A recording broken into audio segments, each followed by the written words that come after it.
Hello friends, good morning.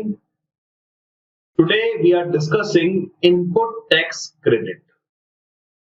Very important and practically important as well.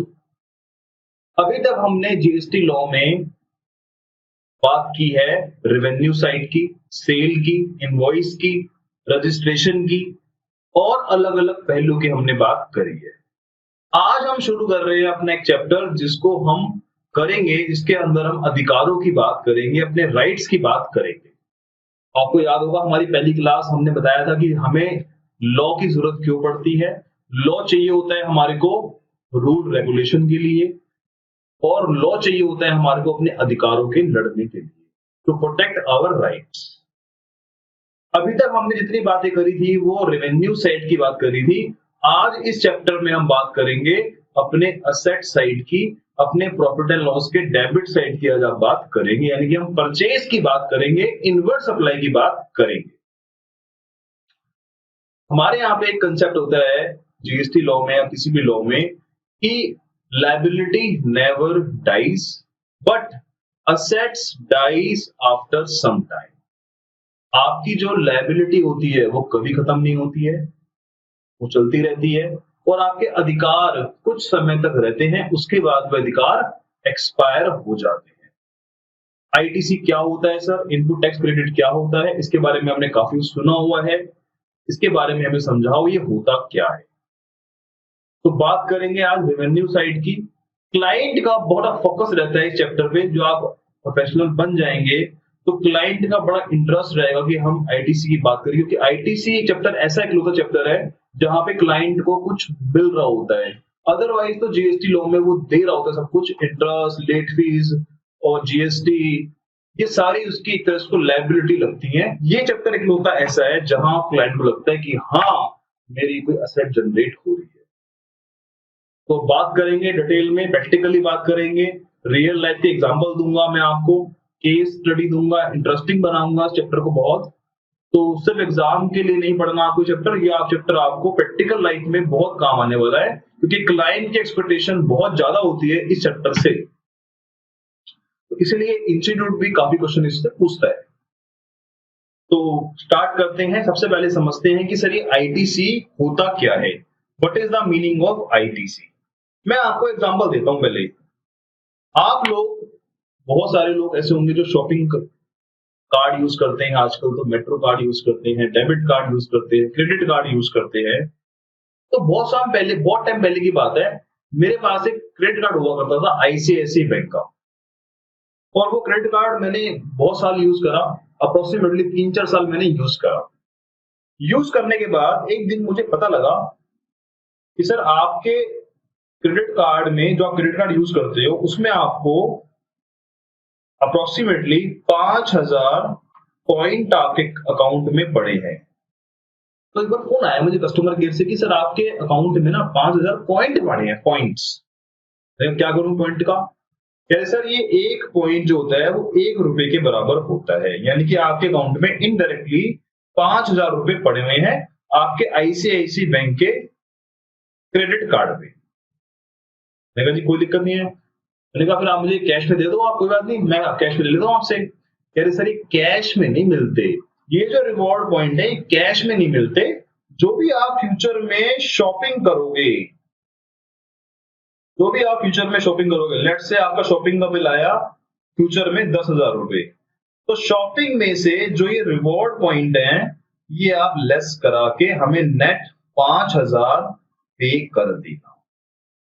मेरी बात को ध्यान से सुनना, मैं आपका कंसेप्ट डेवलप कर रहा हूं। इन कंपनियों ने मुझे ये बोला कि अगर आप शॉपिंग करोगे, अगर आप शॉपिंग करोगे तो हम आपको रिवॉर्ड पॉइंट आपके बिल में से कम कर देंगे। इस पॉइंट को मैं नाम दूंगा इनपुट टैक्स क्रेडिट। मैंने कहा जी जो मैंने परचेज करी हुई थी या जो मैंने इनवर्ड सप्लाई करी हुई थी उसमें जो मैं जीएसटी दे के आया हूं, गवर्नमेंट कह रही है उसको एडजस्ट कर लो अपनी आउटवर्ड सप्लाई में से, उसको एडजस्ट कर लो अपनी सेल के आउटपुट टैक्स में से एडजस्ट कर लो। हम आपको बेनिफिट दे रहे हैं कि आप परचेज पे लगे हुए टैक्स को एडजस्ट कर लो अपने फ्यूचर की सेल के बिल में से। हमने कहा जी कैश में दे दो हमारे को, ये कैश में नहीं मिलेगा। एक बात तो ये हुई, कैश में नहीं मिलेगा। दूसरी बात, गवर्नमेंट ने बोला हम आपको ये तभी देंगे, हम आपको ये तभी देंगे जब आप फ्यूचर में हमें कुछ जीएसटी जनरेट करके दोगे। शॉपिंग कंपनियों ने बोला हमारे को ये बैंक ने बोला कि सर अगर आप फ्यूचर में शॉपिंग करोगे तो ही हम आपको ये आईटीसी देंगे, यानी कि रिवॉर्ड पॉइंट देंगे। मैंने कहा जी मैं आज से कार्ड बंद करा रहा हूं, मैं आपका कार्ड यूज नहीं करूंगा आज से। तो बताओ क्या ये 5,000 रुपए का बेनिफिट कंपनी मुझे देगी? कंपनी कहेगी नहीं मिलेगा सर आपको।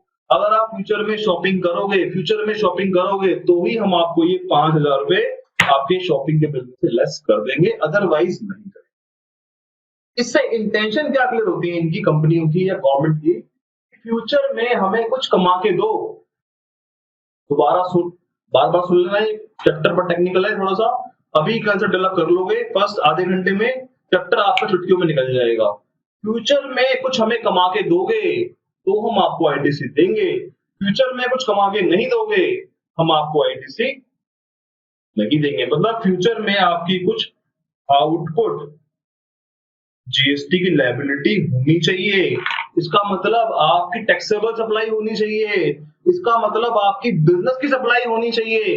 अगर ये सारी बातें हैं तो हम आपको आईटीसी दे देंगे, अदरवाइज अगर आप फ्यूचर में टाइम पास करोगे हमारे साथ तो हम आपको आईटीसी नहीं देंगे। गवर्नमेंट की इंटेंशन बड़ी क्लियर है, हम आपको परचेज पे कुछ बेनिफिट देने हैं जीएसटी का। वो बेनिफिट इसीलिए दे रहे हैं ताकि हमारा फ्यूचर में जीएसटी का रेवेन्यू बढ़े। तो ये बात है। अच्छा, इस चैप्टर में जो हम पढ़ेंगे वो हम आईटीसी को अवेल करना सीखेंगे। एक होता है अवेल करना और एक होता है यूटिलाइज करना। यूटिलाइज का मतलब होता है उसको एक्चुअली में यूज करना। जैसे मान लो मैंने क्रेडिट कार्ड के बिल को जो मैंने पेमेंट करी, मुझे रिवॉर्ड जो पॉइंट मिले वो मेरी स्टेटमेंट में शो हुए कि हाँ जी आपको 5,000 पॉइंट मिलेंगे। बट स्टेटमेंट में शो होने के बाद जब मैं एक्चुअली में इसको यूज करूंगा अपने नेक्स्ट शॉपिंग बिल में, जब मैं इसको यूज करूंगा, जब मेरा बिल कम हो जाएगा फ्यूचर का, तो बोलता हूं उसको मैंने यूटिलाइज कर लिया, उसको मैंने यूटिलाइज कर लिया। गवर्नमेंट कहती है इस चैप्टर में आपको अवेल करना सिखाएंगे। इस चैप्टर में आपको सेक्शन 16, 17, 18 जो भी पढ़ेंगे हम, उसमें आपको अवेल करना सिखाएंगे, यूटिलाइज करना आपको हम सिखाएंगे पेमेंट वाले चैप्टर में। तो ध्यान रखना दोनों बातें अलग अलग है। पेमेंट वाला चैप्टर में हमारे कोर्स का पार्ट है, उस चैप्टर में आपको सिखाऊंगा इसको यूज कैसे करते हैं। आज हम सीखेंगे आईटीसी को अवेल कब किया जाता है, कैसे किया जाता है, कितना किया जाता है, ये बातें हम डिस्कस करेंगे। मैं आपको थोड़ा सा ओवरव्यू दे देता हूं चैप्टर का। चैप्टर का ओवरव्यू क्या है जी? चैप्टर में स्टार्टिंग में मैंने आपको जैसे प्रॉमिस करता हूं हर बार, मैं आपको ओवरव्यू दे रहा हूं। तो सबसे पहले हमारा चैप्टर नंबर 9 रखा है मैंने, इसका नाम इनपुट टैक्स क्रेडिट। ओवरव्यू में सेक्शन 16, 17 और 18 हमारे को पढ़ने हैं। बाकी सेक्शन 19, 20, 21 आपके कोर्स का पार्ट नहीं है, ये इंटर का पार्ट नहीं है।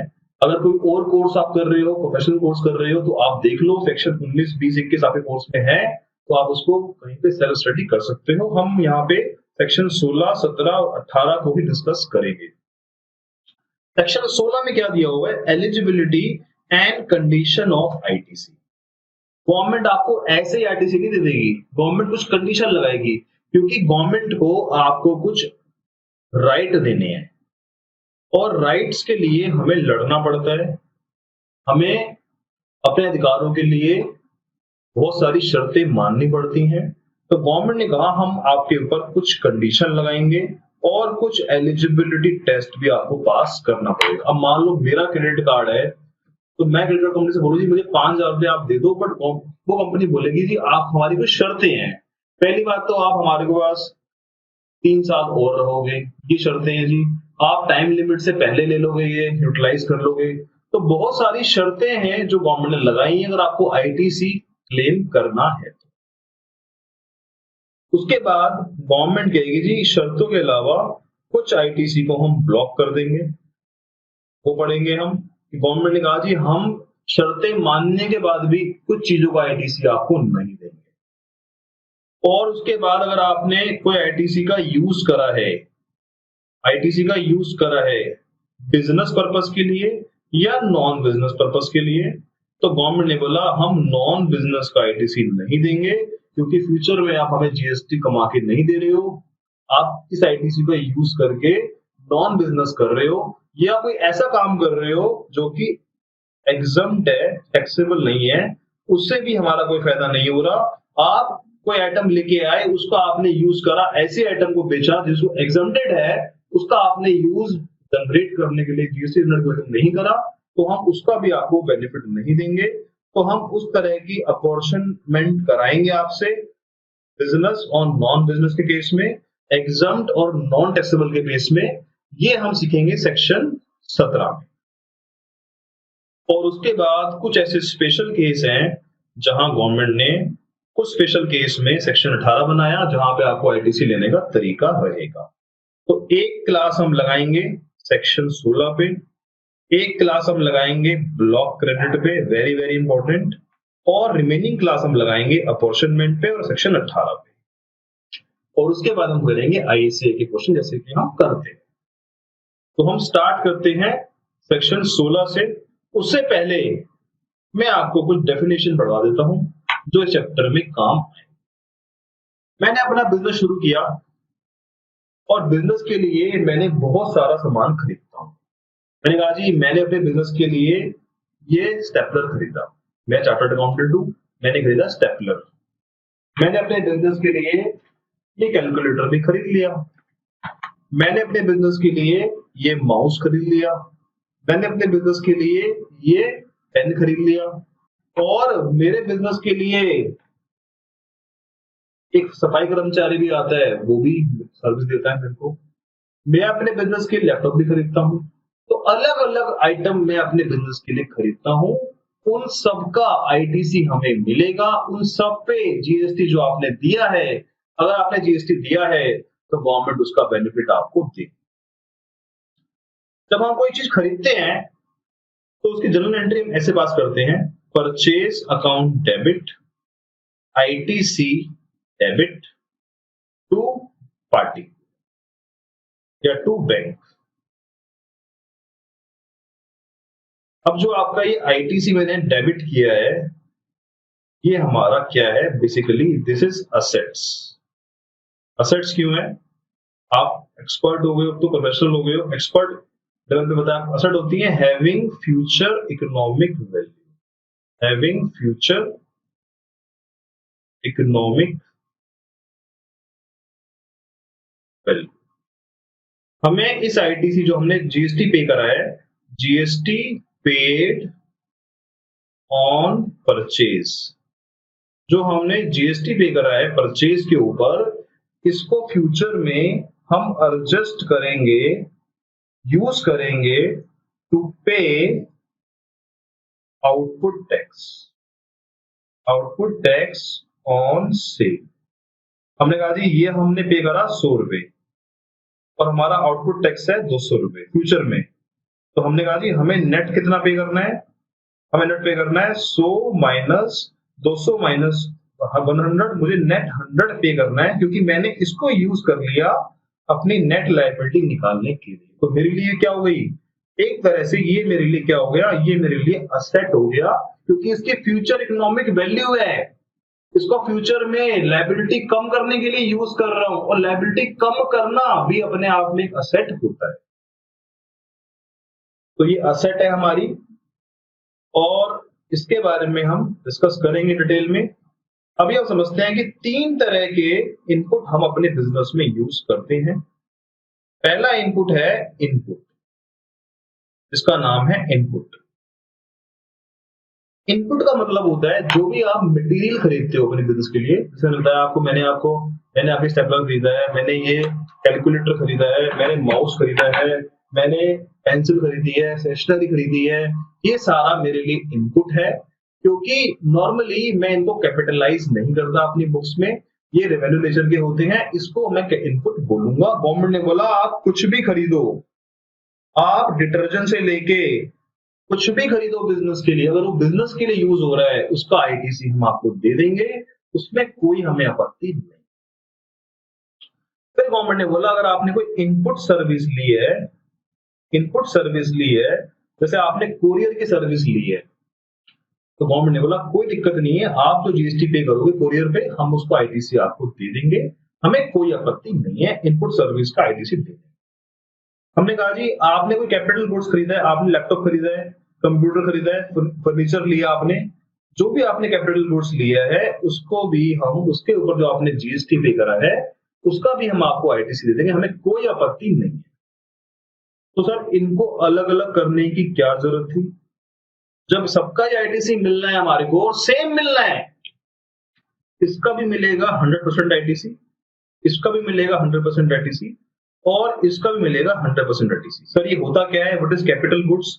कैपिटल गुड्स होता है जो आपने बुक्स ऑफ अकाउंट में कैपिटलाइज कर लिया है, कैपिटलाइज कर दिया है। आपने एंट्री ऐसी करी होगी machine account debit to bank, आपने कैपिटलाइज कर दिया है इसको। अगर आपने एंट्री डाली होती expense account debit to bank, तो फिर ये जाता आपका इनपुट में, तो ये आपका इनपुट का पार्ट हो जाता। बट आपने अगर मशीन अकाउंट डेबिट किया है तो इसका मतलब आपने बुक्स में कैपिटलाइज कर लिया है, और बुक्स में कैपिटलाइज कर लिया है तो मान लेंगे ये आपका कैपिटल असेट्स है।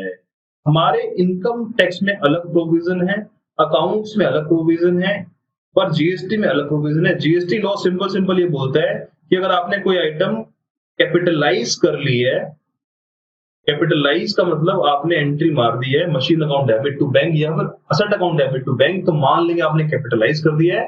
कैपिटलाइज कर दिया है तो हम आपको आईटीसी का बेनिफिट देंगे, ठीक है जी, और कैपिटल गुड्स इसको मानेंगे। सर इनको अलग अलग कैटेगराइजेशन क्यों करा गया? जब सबका ही हमारे को पूरा पूरा आईटीसी देना है तो हमने 3 कैटेगरी में इसको क्यों बांटा? बहुत डीप पॉइंट है, अभी बता रहा हूं आपको। इन आइटमों का परचेज का ट्रीटमेंट, परचेज करते हुए ट्रीटमेंट इनका सेम है। मैं बोल रहा हूं दोबारा, इनपुट सर्विस और कैपिटल गुड्स खरीदते हुए जो जीएसटी पे करेंगे इनका परचेज करते हुए ट्रीटमेंट बिल्कुल सेम रहेगा, बट इनको जब हम सेल करेंगे या इनको ट्रांसफर करेंगे तो इनका ट्रीटमेंट डिफरेंट होगा, इनका ट्रीटमेंट डिफरेंट। इसीलिए हम इनको अलग अलग पढ़ रहे हैं, अदरवाइज अगर इनका ट्रीटमेंट सेम हो रहा होता तो हम इनको अलग अलग नहीं पढ़ रहे। हम बोलते हैं कि सब कुछ हमारा जीएसटी पेड है, चाहे वो जीएसटी पेड इनपुट पे हो, चाहे वो इनपुट सर्विस पे हो, चाहे वो कैपिटल गुड्स पे हो, हमारे लिए ट्रीटमेंट दोनों जगह सेम है परचेज सेल पे, तो हम अलग अलग बाइफरकेट क्यों करें इनको? तो इनके ट्रीटमेंट सेल पे अलग है। अच्छा बताओ क्या सर्विस सेल हो सकती है? आप बोलो जी मैंने अपने घर में या ऑफिस में एक मेड रखी हुई है और वो मेड सर्विस दे रही है, मैं कह रहा हूँ जी मैं मेड की सर्विस को ट्रांसफर कर देता हूँ, मैं मेड की सर्विस को सेल कर देता हूँ फर्दर, क्या ऐसा पॉसिबल है? गलती करोगे आप? अरे भाई साहब मेड की सर्विस आपको सेल करने के लिए आपको मेड बनना पड़ेगा, आपको स्वीपर बनना पड़ेगा, स्वीपर की सर्विस, तो आप ये सर्विस कभी भी सेल नहीं होती है, सर्विस कभी भी ट्रांसफर नहीं होती है। तो सर्विस आपने ले ली वो एज इट इज रहेगी आपके बुक्स ऑफ अकाउंट में, वो कभी ट्रांसफर या सेल नहीं होती है। तो हम बात करेंगे इनपुट और कैपिटल गुड्स की, जब आप सेल करोगे तो उनका ट्रीटमेंट अलग अलग होगा। सर अलग अलग क्यों होगा? ये पराया बर्ताव क्यों किया जा रहा है? जब एक घर में 2 शादी होती है 2 बेटों की, एक होती है जेठानी एक होती है देवरानी, दोनों का व्यवहार स्टार्टिंग में सेम रहता है। सासू माँ कहती है मेरे लिए दोनों बराबर है, जब स्टार्टिंग में नई नई बहू आती है तो जेठानी भी बराबर है और देवरानी भी बराबर है, कोई दिक्कत नहीं है। बट जब थोड़ा टाइम हो जाता है, थोड़े टाइम बाद आप देखते हो कि ट्रीटमेंट अलग होना शुरू हो जाता है, depending on the nature treatment अलग होना शुरू हो जाता है। तो आते हुए ट्रीटमेंट असेट्स का सेम है, बट असेट्स का जाते हुए ट्रीटमेंट अलग है। सर वो अलग क्या है? हमें बड़ी क्यूरियोसिटी हो रही है, बताओ अलग क्या है? अब सुन लो अलग ट्रीटमेंट क्या है। ट्रीटमेंट अलग क्या है मैं आपको बता रहा हूं, थोड़ा सा आपको बैकग्राउंड दे रहा हूं मैं। अगर हम इनपुट असेट्स को इनपुट को बेचेंगे तो जो भी हमारा स्क्रैप वैल्यू होगा, जो भी हमारी स्क्रैप वैल्यू होगी, या जिस प्राइस पे हमने उसको बेचा है उस वैल्यू पे, मान लो हमने इनपुट खरीदा 100 रुपए का, तो हमने इसको बेच दिया 50 रुपए का, तो गवर्नमेंट कह रही है 50 रुपए पे जो भी जीएसटी आएगा वो जीएसटी आप पे कर देना। हमें कोई दिक्कत नहीं है इनपुट पे। आप इनपुट खरीदो 1000 रुपए का, आप इनपुट खरीदो 100 रुपए का, आप उसको बेचो 50 रुपए में, आप उसको बेचो 5 रुपए में, हमें फ्यूचर में कोई दिक्कत नहीं है। जितने में बेचोगे उतने का जीएसटी मुझे पे कर देना फ्यूचर में। अगर मैं बात करूं कैपिटल गुड्स की, कैपिटल गुड्स वाले केस में गवर्नमेंट ने बोला कि अगर आपने सेल करी तो हम सेल प्राइस जो आप सेल करोगे फ्यूचर में, जो आपने कैपिटल गुड्स खरीदा, मान लो खरीदा 100 रुपए का, तो आपने बेचा 100 रुपए का कैपिटल गुड्स 50 रुपए में, और इसकी WDV भी निकालेंगे। इसको बोलते हैं रिड्यूस्ड वैल्यू। हम एक WDV निकालेंगे, टेक्निकल लैंग्वेज में इसको कुछ और बोलते हैं, जिस लोग बाद में बताऊंगा, बट आपको बता रहा हूं ओवरव्यू। तो हम एक WDV निकालेंगे, वो मान लो आई 60 रुपए। गवर्नमेंट ने बोला हम 50 रुपए नहीं लेंगे, हम तो 60 रुपए लेंगे। अब आप जो जीएसटी पे करोगे वो 60 रुपए पे करोगे। अगर आपका कैपिटल गुड्स है, कैपिटल गुड्स में सेल का ट्रीटमेंट अलग क्यों किया? क्योंकि उसकी यूजफुल लाइफ थोड़ी ज्यादा होती है, इसलिए गवर्नमेंट ने बोला कि अगर आपने यूजफुल लाइफ से पहले उसको बेच दिया है तो हम यूजफुल लाइफ के हिसाब से WDV पे जीएसटी लगाएंगे। इन दोनों में से जो भी ज्यादा होगा उस पे आपसे जीएसटी चार्ज किया जाएगा बेचने पर। तो ध्यान रखना, खरीदते हुए ट्रीटमेंट अलग है, बेचते हुए ट्रीटमेंट अलग है। ठीक है जी। तो ये मैंने आपको थोड़ा ओवरव्यू दे दिया। इनपुट का और कैपिटल गुड्स का ट्रीटमेंट अलग अलग है, इसलिए इनको कैटेगराइज किया गया। बच्चे सोचते हैं सर कैटेगराइज करने की क्या जरूरत थी, जब देना ही 100% है, इकट्ठा ही देना है, तो उनको अलग बनाने की क्या जरूरत थी? तो अलग अलग ट्रीटमेंट है। कुछ बातें मैं आपसे और कर लेता हूं। मैंने कहा जी इनपुट सर्विस में भी एक सर्विस ऐसी है इसको बोलते हैं वर्क्स कॉन्ट्रैक्ट। ये सर्विस क्या होती है, क्या इसकी डेफिनेशन है, इसके बारे में बाद में बात करूंगा। अभी तो मैं कंसेप्ट आपको ओवरव्यू दे रहा हूं। मैंने कहा जी इनपुट सर्विस की में एक सर्विस आती है वर्क कॉन्ट्रैक्ट सर्विस। इसमें भी ट्रीटमेंट थोड़ा सा अलग है, इसलिए इसको अलग रखा गया है। अगर आप वर्क कॉन्ट्रैक्ट को कैपिटलाइज करोगे, बुक्स में कैपिटलाइज करोगे तो आपको आईटीसी नहीं मिलता। अगर आप वर्क कॉन्ट्रैक्ट को प्रॉफिट एंड लॉस अकाउंट में डाल दोगे तो आपको आईटीसी मिलता है। तो ध्यान रखना, कैटेगराइज करने का रीजन ये था, इनपुट सर्विस और कैपिटल गुड्स को कैटेगराइज करने का रीजन ये था कि कहीं ना कहीं मतभेद है इनके ट्रीटमेंट में, बट हाँ स्टार्टिंग में ट्रीटमेंट सेम है, 100% मिलेगा। यहाँ पे अगर वर्क कॉन्ट्रैक्ट है तो आईटीसी नहीं मिलता। अगर आपने कैपिटलाइज किया है तो रेवेन्यू में डाला है तो आपको आईटीसी मिल जाता है। इसके लॉजिक्स मैं आपको बाद में दूंगा, क्या लॉजिक है इसके। और कैपिटल गुड्स में परचेज का ट्रीटमेंट सेम है, सेल के ट्रीटमेंट अलग है। तो ये हो गया ओवरव्यू। अब मैं आपको सुनाता हूं, डेफिनेशन पार्ट हमें क्लियर है पहले से ही। इनपुट वो होता है जो हम यूज करते हैं, other than capital goods input होता है। Input service any services use for business, ठीक है जी। और कैपिटल गुड्स जो हमने बुक्स में कैपिटलाइज करा है। सर एक बात इंपॉर्टेंट है यहाँ पे समझने वाली, यहाँ लिखा हुआ है एनी गुड्स, एनी गुड्स। अब बोलोगे सर हमारे यहाँ पे ना एक वॉशरूम है, उस वॉशरूम के लिए ना हम मान लो शैम्पू लेके आ रहे हैं, या शैम्पू नहीं सॉप लेके आ रहे हैं, तो सॉप लेके आ रहे हैं, क्या उसका आईटीसी मिलेगा? क्या उस पर जीएसटी दी है, उस पर आईटीसी मिलेगा? यस मिलेगा, मिलेगा। गवर्नमेंट ने बोला एनी इनपुट। आप ये मत सोचो कि मेरा काम है ट्रेडिंग गुड्स है तो उसी का आईटीसी मिलता है, ऐसा कुछ नहीं है भाई। मैं सीए हूं, मैं पेन पेंसिल स्टेशनरी यूज करता हूं, या मैं बहुत सारे आइटम ऐसे यूज करता हूं मेरे बिजनेस से लिंक भी नहीं है, तो भी आपको आईटीसी मिलेगा अगर आपने उसको बिजनेस में यूज करा है। बिजनेस में कोई भी आइटम यूज कर लोगे आपको आईटीसी दे देंगे। ये मिथ मत मानना कि मैं कैलकुलेटर का ट्रेडर हूं तो मुझे कैलकुलेटर का ही आईटीसी मिलेगा, क्योंकि मैं यही बेचता हूं तो इसी का आईटीसी मिलेगा। अगर आप कैलकुलेटर बेचते हो तो कैलकुलेटर तो मिलेगा ही मिलेगा, उसके अलावा जो आप सामान खरीदते हो, धूप बत्ती अगरबत्ती, इनका भी मिलेगा, क्योंकि गवर्नमेंट ने बोला एनी गुड्स, किसी भी गुड्स को यूज करोगे बट उसका पर्पस बिजनेस होना चाहिए। आप बोलोगे सर मैं सुबह सुबह आके अपने ऑफिस में अगरबत्ती लगाता हूँ, अब मान लो अगरबत्ती पे जीएसटी लगता है, तो आपने जो जीएसटी पे करा उसका आईटीसी मिलेगा? यस मिलेगा, क्यों नहीं मिलेगा भाई, बिजनेस का पार्ट है, अगरबत्ती लगाओगे तभी तो बिजनेस चलेगा आगे। मतलब एग्जांपल दे रहा हूं मैं, पाठ पूजा करोगे तो हर आईटीसी का गवर्नमेंट ने यहाँ पे खोल दिया है, हर आईटीसी का आपको बेनिफिट मिलेगा, बट हमारी शर्तें पूरी करनी पड़ेंगी। वो शर्तें क्या हैं? सेक्शन 16 की शर्तें आपको पूरी करनी पड़ेगी। Very very important section, very very important section, section 16। Section number आपको लर्न करना है। लर्न क्यों करना है जी?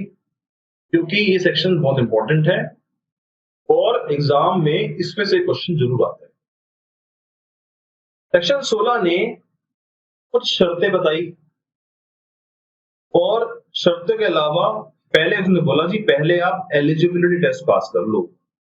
सबसे पहले आप एलिजिबिलिटी पास करो, तब बात करना कहीं आईटीसी की। पहले आप एलिजिबल हो कि नहीं हो। एलिजिबल और कंडीशन में सर क्या डिफरेंस होता है, हम पढ़ चुके हैं पहले भी। एलिजिबिलिटी का मतलब होता है कोई चीज की योग्यता, तो आपके अंदर पहले योग्यता साबित करो कि आपके अंदर योग्यता है आईटीसी लेने की, उसके बाद हम शर्तों की बात करेंगे। तो पहले एलिजिबिलिटी है you must be registered person, you must be registered person. Unregistered person को हम आईटीसी नहीं देंगे।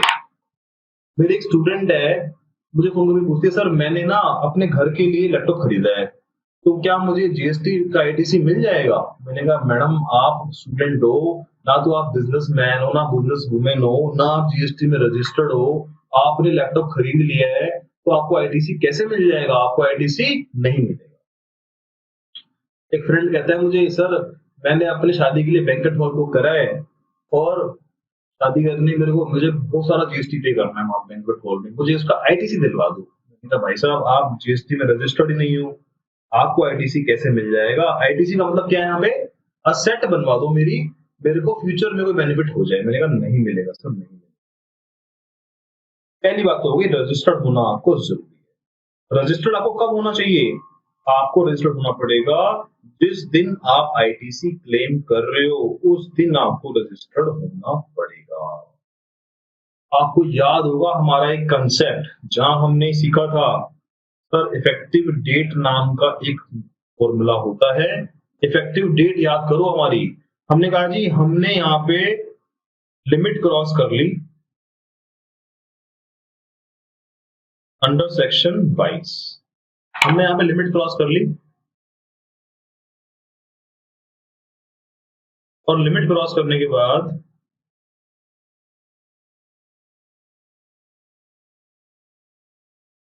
हमने रजिस्ट्रेशन चैप्टर में पढ़ा था कि हमने यहां पे लेबल हो गए हैं जीएसटी नंबर के लिए, यहां हमने अप्लाई किया, अप्लाई करने के बाद यहां हमने अप्लाई किया,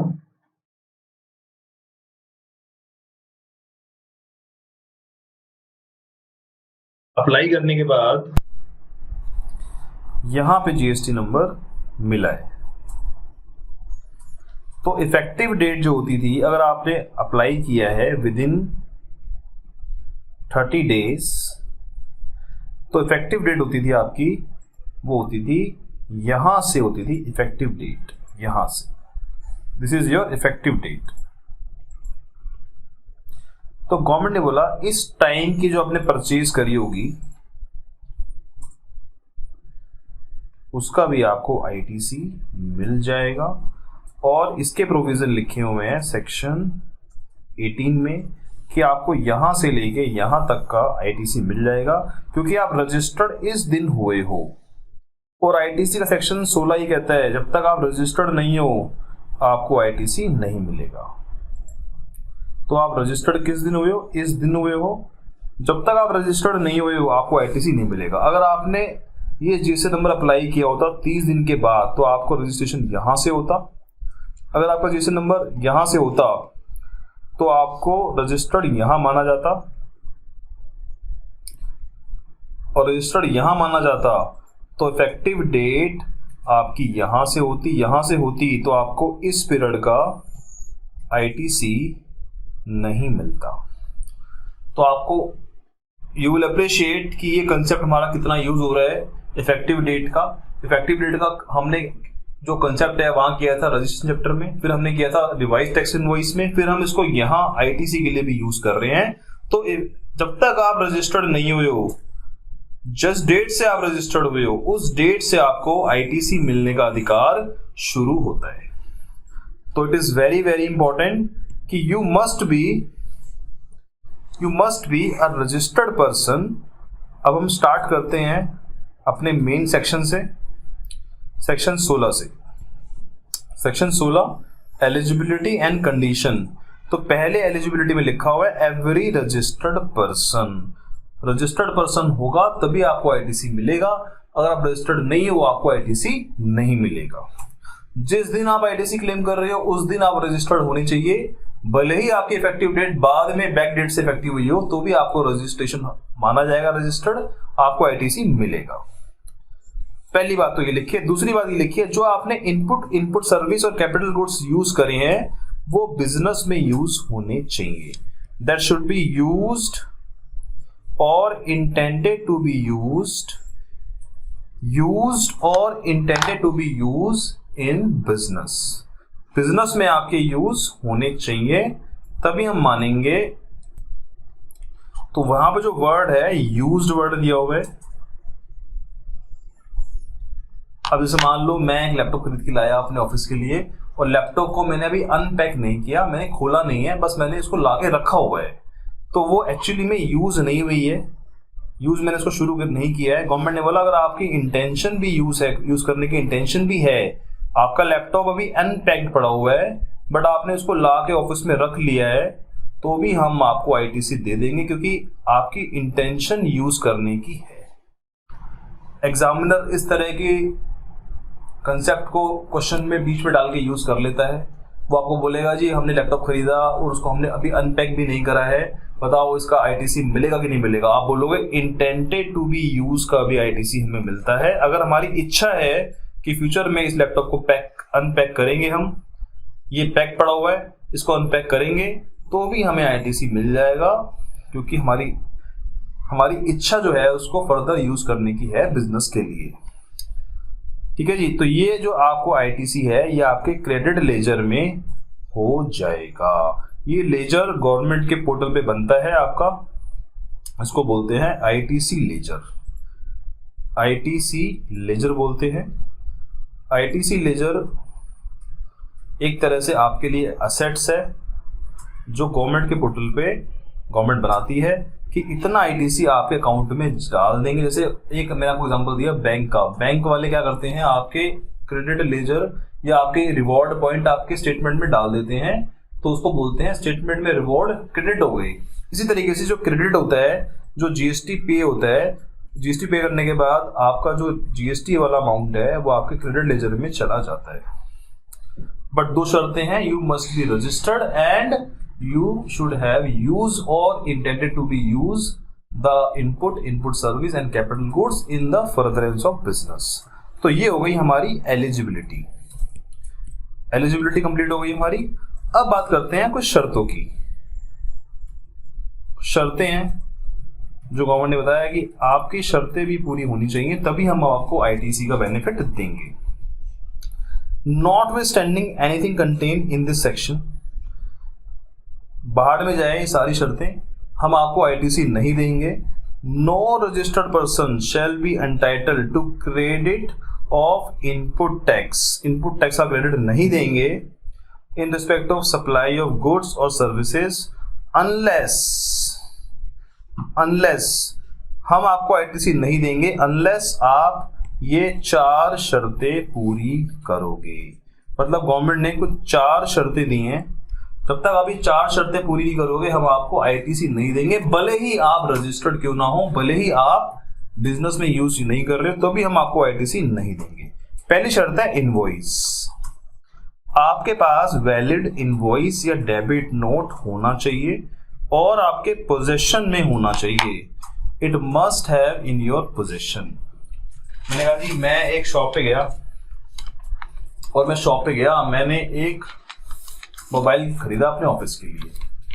ऑफिस का मोबाइल है, तो मैंने उसका बिल लिया। बिल लाते लाते मैंने उसको पेपर बना के गलती से डस्टबिन में डाल दिया, डस्टबिन में।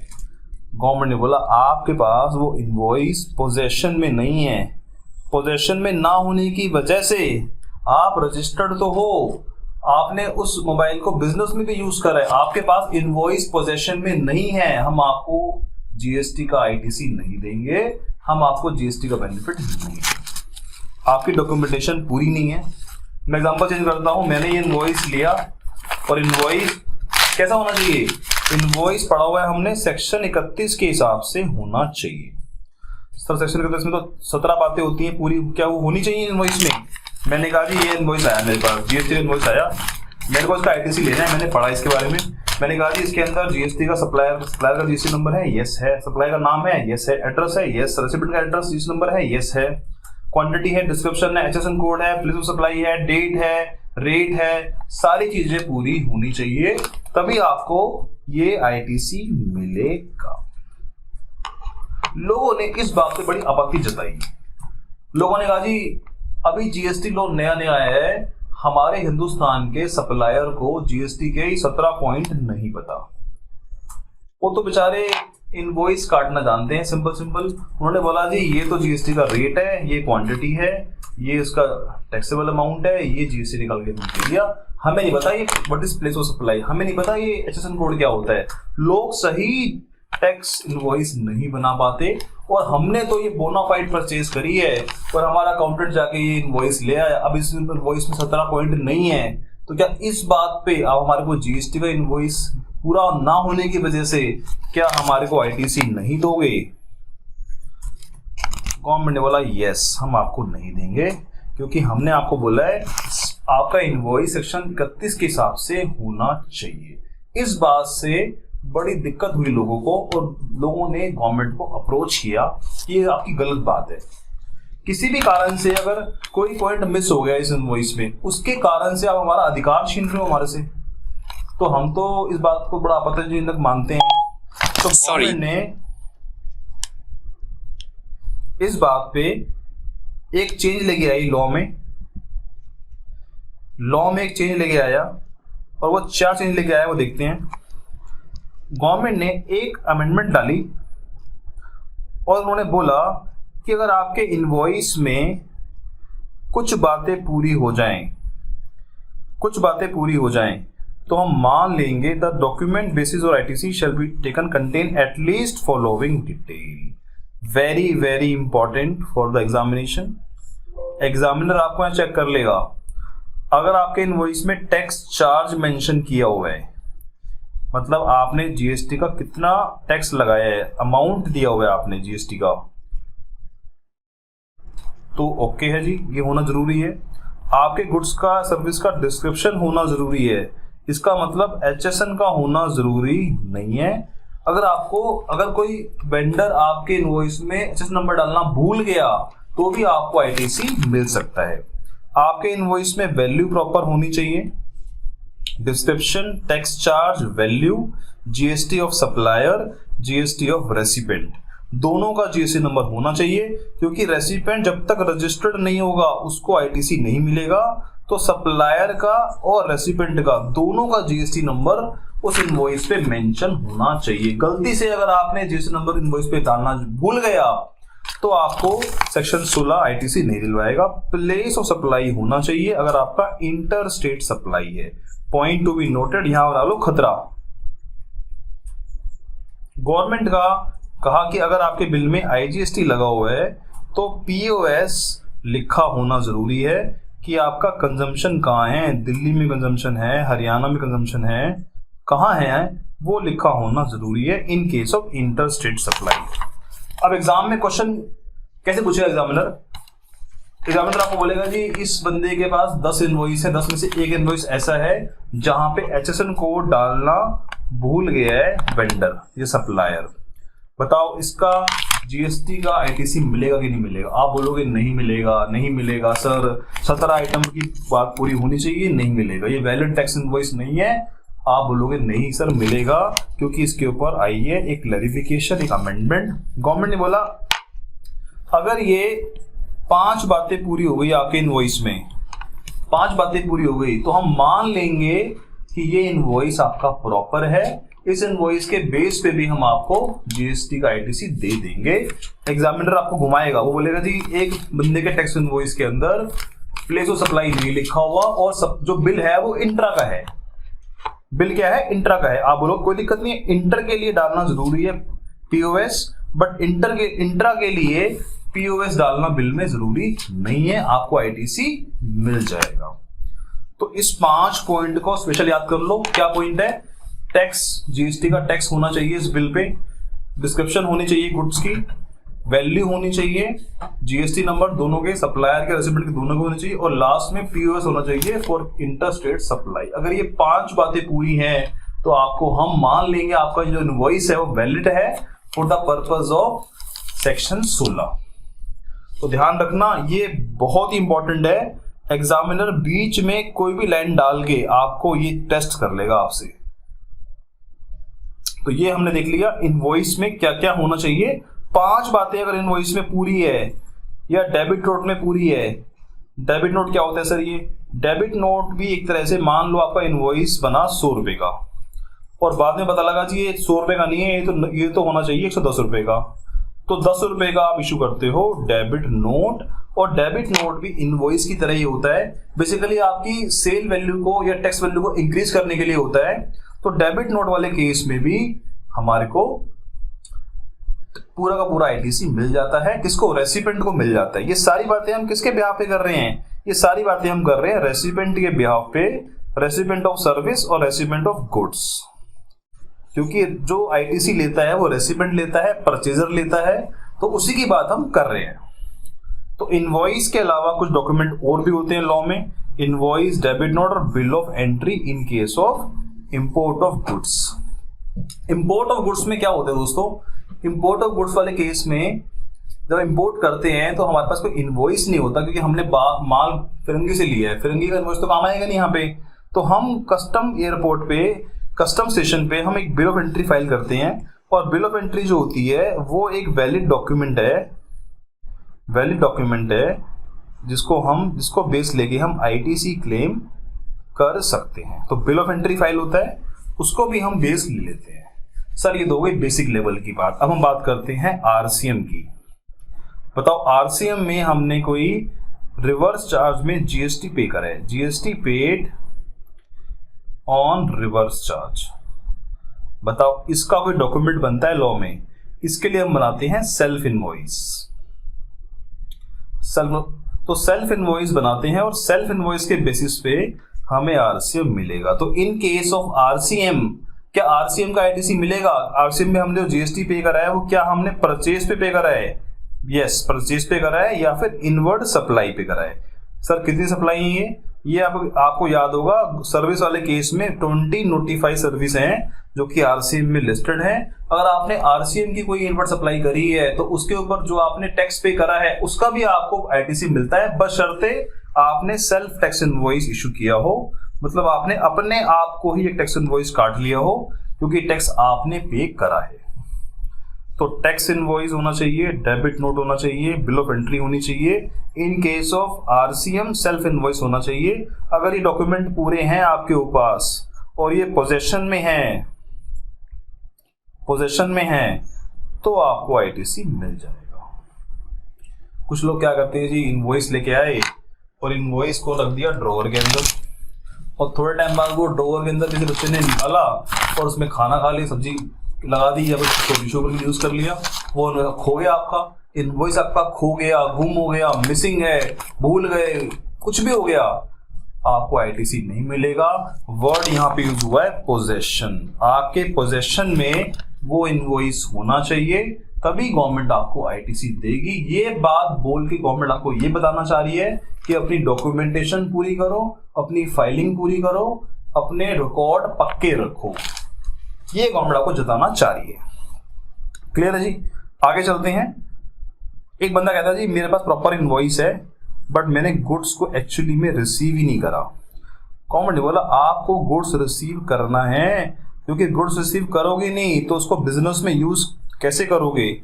रिसीव करोगे तभी तो बिजनेस में यूज करोगे, और बिजनेस में यूज करोगे तभी हमारा आगे जीएसटी जनरेट करोगे, हमारे रेवेन्यू जनरेट करोगे। तो जीएसटी जनरेट तभी होगा जब आपने गुड्स को एक्चुअली में रिसीव करा है। एक बंदा है वो महाराष्ट्र से गुड्स लेके आ रहा है, वो रास्ते में गुड्स अभी है, रास्ते में है, उसने गुड्स रिसीव कर लिया है बट रास्ते में है, अभी रास्ते में चल रहा है गुड्स, तो आईटीसी मिल जाएगा? यस सर मिल जाएगा। क्योंकि गुड्स रिसीव तो तब हो गया ना जब आपने रिस्क एंड रिवॉर्ड ट्रांसफर हो गया, आपका रिस्क एंड रिवॉर्ड ट्रांसफर हुआ, आपका गुड्स रिसीव हो गया। अब चाहे भले ही आप दिल्ली से महाराष्ट्र में गुड्स लेने गए हो, आपने गुड्स ले लिया है, आपका गुड्स रास्ते में है, आपको आईटीसी मिल जाएगा। सर मैंने कहा जी मेरा गुड्स मैं खुद लेके नहीं आया, मैंने अपने किसी एजेंट को भेज दिया, मेरे एजेंट ने गुड्स ले लिया मेरे बिहाफ पे, क्या आईटीसी मिल जाएगा? यस, उसको हम बोलते हैं डीम्ड रिसीप्ट। हम बोलते हैं जी मेरे एजेंट ने गुड्स ले लिया है, मैं मान लूंगा मुझे मिल गया है गुड्स, मेरे पास टाइम नहीं है, मैंने अपने एजेंट को भेज दिया। मैंने कहा जी bill to ship to model के अंदर मैंने बिल करवाया अपने आप को, शिप कराया अपने दोस्त को, तो मैं मान लूंगा कि वो गुड्स मुझे कभी नहीं मिलने वाला क्योंकि शिप टू कहीं और हुआ है, तो मान लूंगा मुझे गुड्स रिसीव हो गया है। तो in case of bill to ship to model, in case of goods receive by agent और अदरवाइज मेरी डायरेक्शन में किसी ने गुड्स रिसीव करा है मेरे बिहाफ पे, तो हम मान लेते हैं, इसको बोलते हैं डीम्ड रिसीप्ट। ध्यान रखना, डीम्ड रिसीप्ट बोलते हैं। अब मान लो मैं गुड्स लेके आ रहा हूँ, रास्ते में गुड्स चोरी हो गया और आपको एग्जामिनर ने बोला जी आपका गुड्स चोरी हो गया है, तो चोरी वाले केस में अगर आपका गुड्स चोरी हो गया है तो आपको माना नहीं जाएगा आपको गुड्स रिसीव हो गया। अगर आपने गुड्स रिसीव नहीं करा तो आपको आईटीसी नहीं मिलेगा। तो यहां रखना है गुड्स और सर्विस दोनों आपको रिसीव होने चाहिए, तभी आपको आईटीसी मिलेगा। एग्जामिनर ने एक छोटी चालाकी करी। एग्जामिनर ने बोला जी आपने गुड्स मंगाया हरियाणा से दिल्ली, आपने ई-वे बिल बनाया नहीं, क्योंकि you need to create e-way bill when you are bringing your goods from Haryana to Delhi if your consignment value is exceeding 50,000 rupees. आपने ई-वे बिल बनाया ही नहीं और आपका गुड्स रिसीव हो गया बट आपका ई-वे बिल मिसिंग है। एग्जामिनर बोलेगा आपका ई-वे बिल मिसिंग है, हम मानते ही नहीं आपका गुड्स रिसीव हो गया, हम मानते ही आपका गुड्स रिसीव हो गया, बट आपने गुड्स एक्चुअली में रिसीव करा है, आपके पास गुड्स रिसीव करने के सबूत हैं। सर सबूत क्या है? आपके टोल टैक्स की पर्चियां हैं, आपके पास टोल टैक्स की पर्ची हैं, आपके पास आपके गार्ड के साइन हैं, जो आपका सिक्योरिटी गार्ड है फैक्ट्री का, उसने साइन किए हुए हैं कि हाँ ये गुड्स मेरे पास इतने तारीख को आए हैं। ट्रांसपोर्टर की बिल्टी है, ट्रांसपोर्टर के साइन है, ये आपके पास व्हाट्सएप कॉल है, व्हाट्सएप की हिस्ट्री, आपके पास अगर सबूत है कि आपने गुड्स रिसीव कर लिया है, भले ही आपका ई-वे बिल नहीं बनाओ, क्योंकि ई-वे बिल बनाने का प्रोविजन वहां पे वोल्यूशन हुई है 1 रूल 138 में। हमने कहा जी इसको हम आईटीसी देंगे अगर इसने गुड्स एक्चुअली में रिसीव करा है, सर्विस एक्चुअली में रिसीव करी है। तो एग्जामिनर आपको गेम आपका खेल सकता है, वो बोलेगा इसका ई-वे बिल नहीं बना है तो बताओ इसको आईटीसी मिलेगा नहीं मिलेगा। आप बोलोगे ई-वे बिल से क्या मतलब है इसका, हमें आईटीसी मिला है अगर हमने गुड्स रिसीव कर लिया है, और गुड्स रिसीव करने के हम आपको सबूत देंगे। जीएसटी लॉ में खास बात क्या है, खास करके इस चैप्टर में खास बात क्या है, अगर आपको ऑफिसर बोलता है कि भाई साहब ये आईटीसी आपको नहीं मिलेगा, तो उसका सबूत ऑफिसर को नहीं देना, एसएससी को देना है। इस चैप्टर की खास बता रहा हूं आपको मैं, ये बात का सबूत कि ये आईटीसी आपका बनता है नहीं बनता, इसका सबूत आपको देना है ऑफिसर को। ऑफिसर कह देगा कि जी मुझे सबूत दो इसका, तो आपके ऊपर बर्डन है, बर्डन ऑफ प्रूफ हमेशा रहेगा। बर्डन ऑफ, उसको बोलते हैं बर्डन ऑफ प्रूफ। ये साबित करना कि ये गुड्स मुझे मिला है, ये साबित आपको करना है। अगर ऑफिसर ने ऐसे बोल दिया हवा में कि जी बताओ जी आपको कैसे मिला है, मैं तो मानता नहीं हूं, तो आपको साबित करना पड़ेगा। साबित करना आपका काम है। तो गुड्स मस्ट बी रिसीव्ड, ये हो गई आपकी पहली शर्त हो गई आपकी इनवॉइस होना चाहिए, सेकंड शर्त हो गई आपकी आपने गुड्स और सर्विस एक्चुअली में रिसीव करे हो, या तो अपने आप या एजेंट के द्वारा या bill to ship to model के अंदर, तभी हम आपको आईटीसी देंगे। ठीक है जी। उसके बाद है GST actually paid to government. Sir ये गवर्नमेंट को टैक्स कौन देगा? ये गवर्नमेंट को टैक्स दिया होगा सप्लायर ने, क्योंकि हमारा जो इनडायरेक्ट टैक्स है, आपको याद होगा अगर आप भूले ना हो तो, हमारा जो इनडायरेक्ट टैक्स है दोस्तों, तो बात करता है, अगर मैं बात बताऊं आपको, हम कहते हैं जी ये हमारा सप्लायर है, ये हमारा रेसिपिएंट है। हम बात कर रहे हैं रेसिपिएंट की। रेसिपिएंट ने ये सप्लाई कर दिया, सप्लायर ने सप्लाई हो गया, और ये सप्लायर ने क्या करा? पेमेंट करनी है। पेमेंट जो करेगा वो करेगा विद जीएसटी। अब ये जो जीएसटी है ये गवर्नमेंट को देगा, सप्लायर गवर्नमेंट को देगा। मान लो ये है वैल्यू है 100 रुपये, जीएसटी 18 रुपये है, तो 18 रुपये और 100 रुपये ये हम दे देंगे सप्लायर को, दे देंगे। सप्लायर 18 रुपये गवर्नमेंट को दे देगा। अब देखो कमाल की बात, गवर्नमेंट कह रही है जो ये सप्लायर ने 18 रुपये गवर्नमेंट को देने हैं, अगर उसने ये 18 रुपये गवर्नमेंट को जमा नहीं कराए तो हम आपको आईटीसी नहीं देंगे भाई साहब, हम आपको आईटीसी नहीं देंगे। बताओ, उसकी जो रिस्पॉन्सिबिलिटी है, मतलब सप्लायर की रिस्पॉन्सिबिलिटी है कि जीएसटी जमा कराए गवर्नमेंट को, उसकी रिस्पॉन्सिबिलिटी पूरी ना होने की वजह से गवर्नमेंट ने मेरे को नुकसान करा दिया। हमने कहा जी सप्लायर मेरा ईमानदार नहीं है, सप्लायर डिसऑनेस्ट है, बेईमान है एक नंबर का। हमारे से जीएसटी ले लिया उसने यहाँ से, और लेने के बाद जीएसटी लेने के बाद वो यहाँ गवर्नमेंट को जीएसटी जमा नहीं करवा रहा। अब इसमें हमारी क्या गलती है बताओ? हमने तो बड़ी बोनाफाइड तरीके से काम किया था, ईमानदारी से काम किया था और ईमानदार से टैक्स दिया था सप्लायर को। अब सप्लायर ही बेईमान है, वो गवर्नमेंट को टैक्स जमा नहीं करवा रहा, तो हमारी क्या गलती है? गवर्नमेंट वाला गलती तो देखो आप ही की है। आपको सप्लायर चूज करते हुए आपको ध्यान रखना चाहिए था कि वो आपका टैक्स गवर्नमेंट को जमा कराएगा कि नहीं कराएगा। आजकल जमाना हो गया है रेटिंग सिस्टम का, हर जगह रेटिंग का जमाना है। आप जाते हो उबर ओला कैब बुक करते हो, आपकी रेटिंग, आप रेटिंग ड्राइवर को रेटिंग दे देते हो। और आजकल तो उल्टा हो गया, ड्राइवर भी आपको रेटिंग देने लग गया है। ड्राइवर कहेगा जी ये सर जो अच्छे नहीं थे, ये सिगरेट पी रहे थे, दारू पी रहे थे, गाड़ी में दंगा कर रहे थे, गाली दे रहे थे, तो ड्राइवर भी आपको रेटिंग दे देता है आजकल।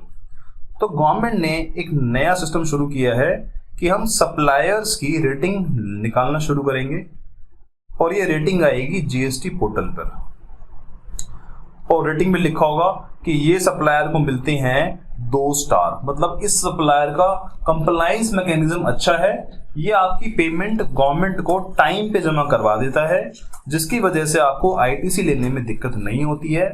तो इसका पोर्टल अच्छा है, आपको आईटीसी मिल जाएगा, तो आप इससे काम कर सकते हो। तो इस तरह की रेटिंग शुरू हो जाएगी। अभी रेटिंग शुरू हुई नहीं है, बट फ्यूचर में रेटिंग शुरू हो जाएगी, तो आप रेटिंग देख के भी काम कर सकते हो कि सप्लायर की रेटिंग अच्छी है तो इसका मतलब आपका वो जीएसटी प्रॉपर्ली जमा करवा देगा। अब सर ये जो हमारा सप्लायर है ये गवर्नमेंट को जीएसटी जमा कैसे करवाता है, इसका मैकेनिज्म क्या है? हमारा जो सप्लायर है वो 2 तरह की रिटर्न भरेगा, एक भरेगा GSTR1 और एक भरेगा GSTR3B। हालांकि ये टॉपिक बात का है, कभी मुझे लेना पड़ेगा। हमारा सप्लायर टैक्स जमा कराएगा, टैक्स डिपॉजिट करेगा to government in his 3B, और ये कब कराएगा? नेक्स्ट मंथ की 20 तारीख को। हमने कहा जी मैंने एक सप्लाई करी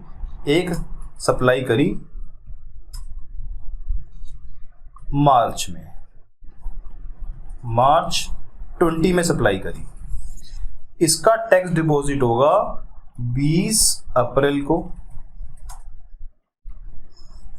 तो टैक्स एक्चुअली में पेड कब हुआ? टैक्स एक्चुअली में पेड हुआ हमारा 20 अप्रैल को, और ये पेमेंट जो सप्लाई हुई है ये हम रिटर्न भर रहे हैं, हम आईटीसी ले रहे हैं, वो ले रहे हैं मार्च का। तो बताओ मार्च का आईटीसी बिना पेमेंट के, जिसकी पेमेंट आपकी आगे जाके होगी, क्या हम आज इसका आईटीसी दे दें आपको? पेमेंट इसकी फ्यूचर में होनी है, पेमेंट होनी है फ्यूचर में, बट क्या इसको आईटीसी हम आज दे दें? गवर्नमेंट ने एक लाइन ऐड कर दी, गवर्नमेंट ने बोला कोई बात नहीं, हम आपकी बात समझते हैं, भावनाओं को समझते हैं, हम एक लाइन दे रहे हैं आपको, हम कह रहे हैं सब्जेक्ट टू प्रोविजन ऑफ 41, कह रहे हैं सेक्शन 41 में ये लिखा हुआ है कि आपको प्रोविजनल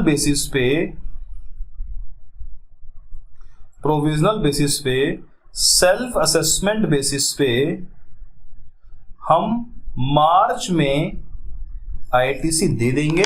हालांकि इस मार्च का आईटीसी आप जो आपका सप्लायर है वो अपनी अगले महीने की रिटर्न पे करेगा, क्योंकि ऐसा रूल है, अगले महीने अप्रैल में पे करेगा, बट हम उसको आईटीसी आपको आज दे देंगे, ये सोचते हुए कि आप ईमानदार हो, आप हमारे देश के नागरिक हो, आपको प्रोविजनल बेसिस पे आईटीसी दे दिया जाएगा। अगर हम ऐसा प्रोविजन नहीं बनाते तो बड़ी दिक्कत आ जाती, वो सप्लायर पे करता टैक्स आपका अगले महीने अप्रैल में, तो आप अप्रैल में टैक्स आईटीसी लेने के हकदार बनते, बट गवर्नमेंट ने बोला नहीं, हम समझते हैं आपको आईटीसी मार्च में दे देंगे, बट फ्यूचर में आपने वो टैक्स आपके सप्लायर ने पे कर दिया, इसने बंदे ने आपका जो टैक्स है वो अप्रैल में पे कर दिया हो, फ्यूचर में पे कर दिया हो, ये मानते हुए, ये अज्यूम करते हुए हम आपको आईटीसी का बेनिफिट दे देंगे।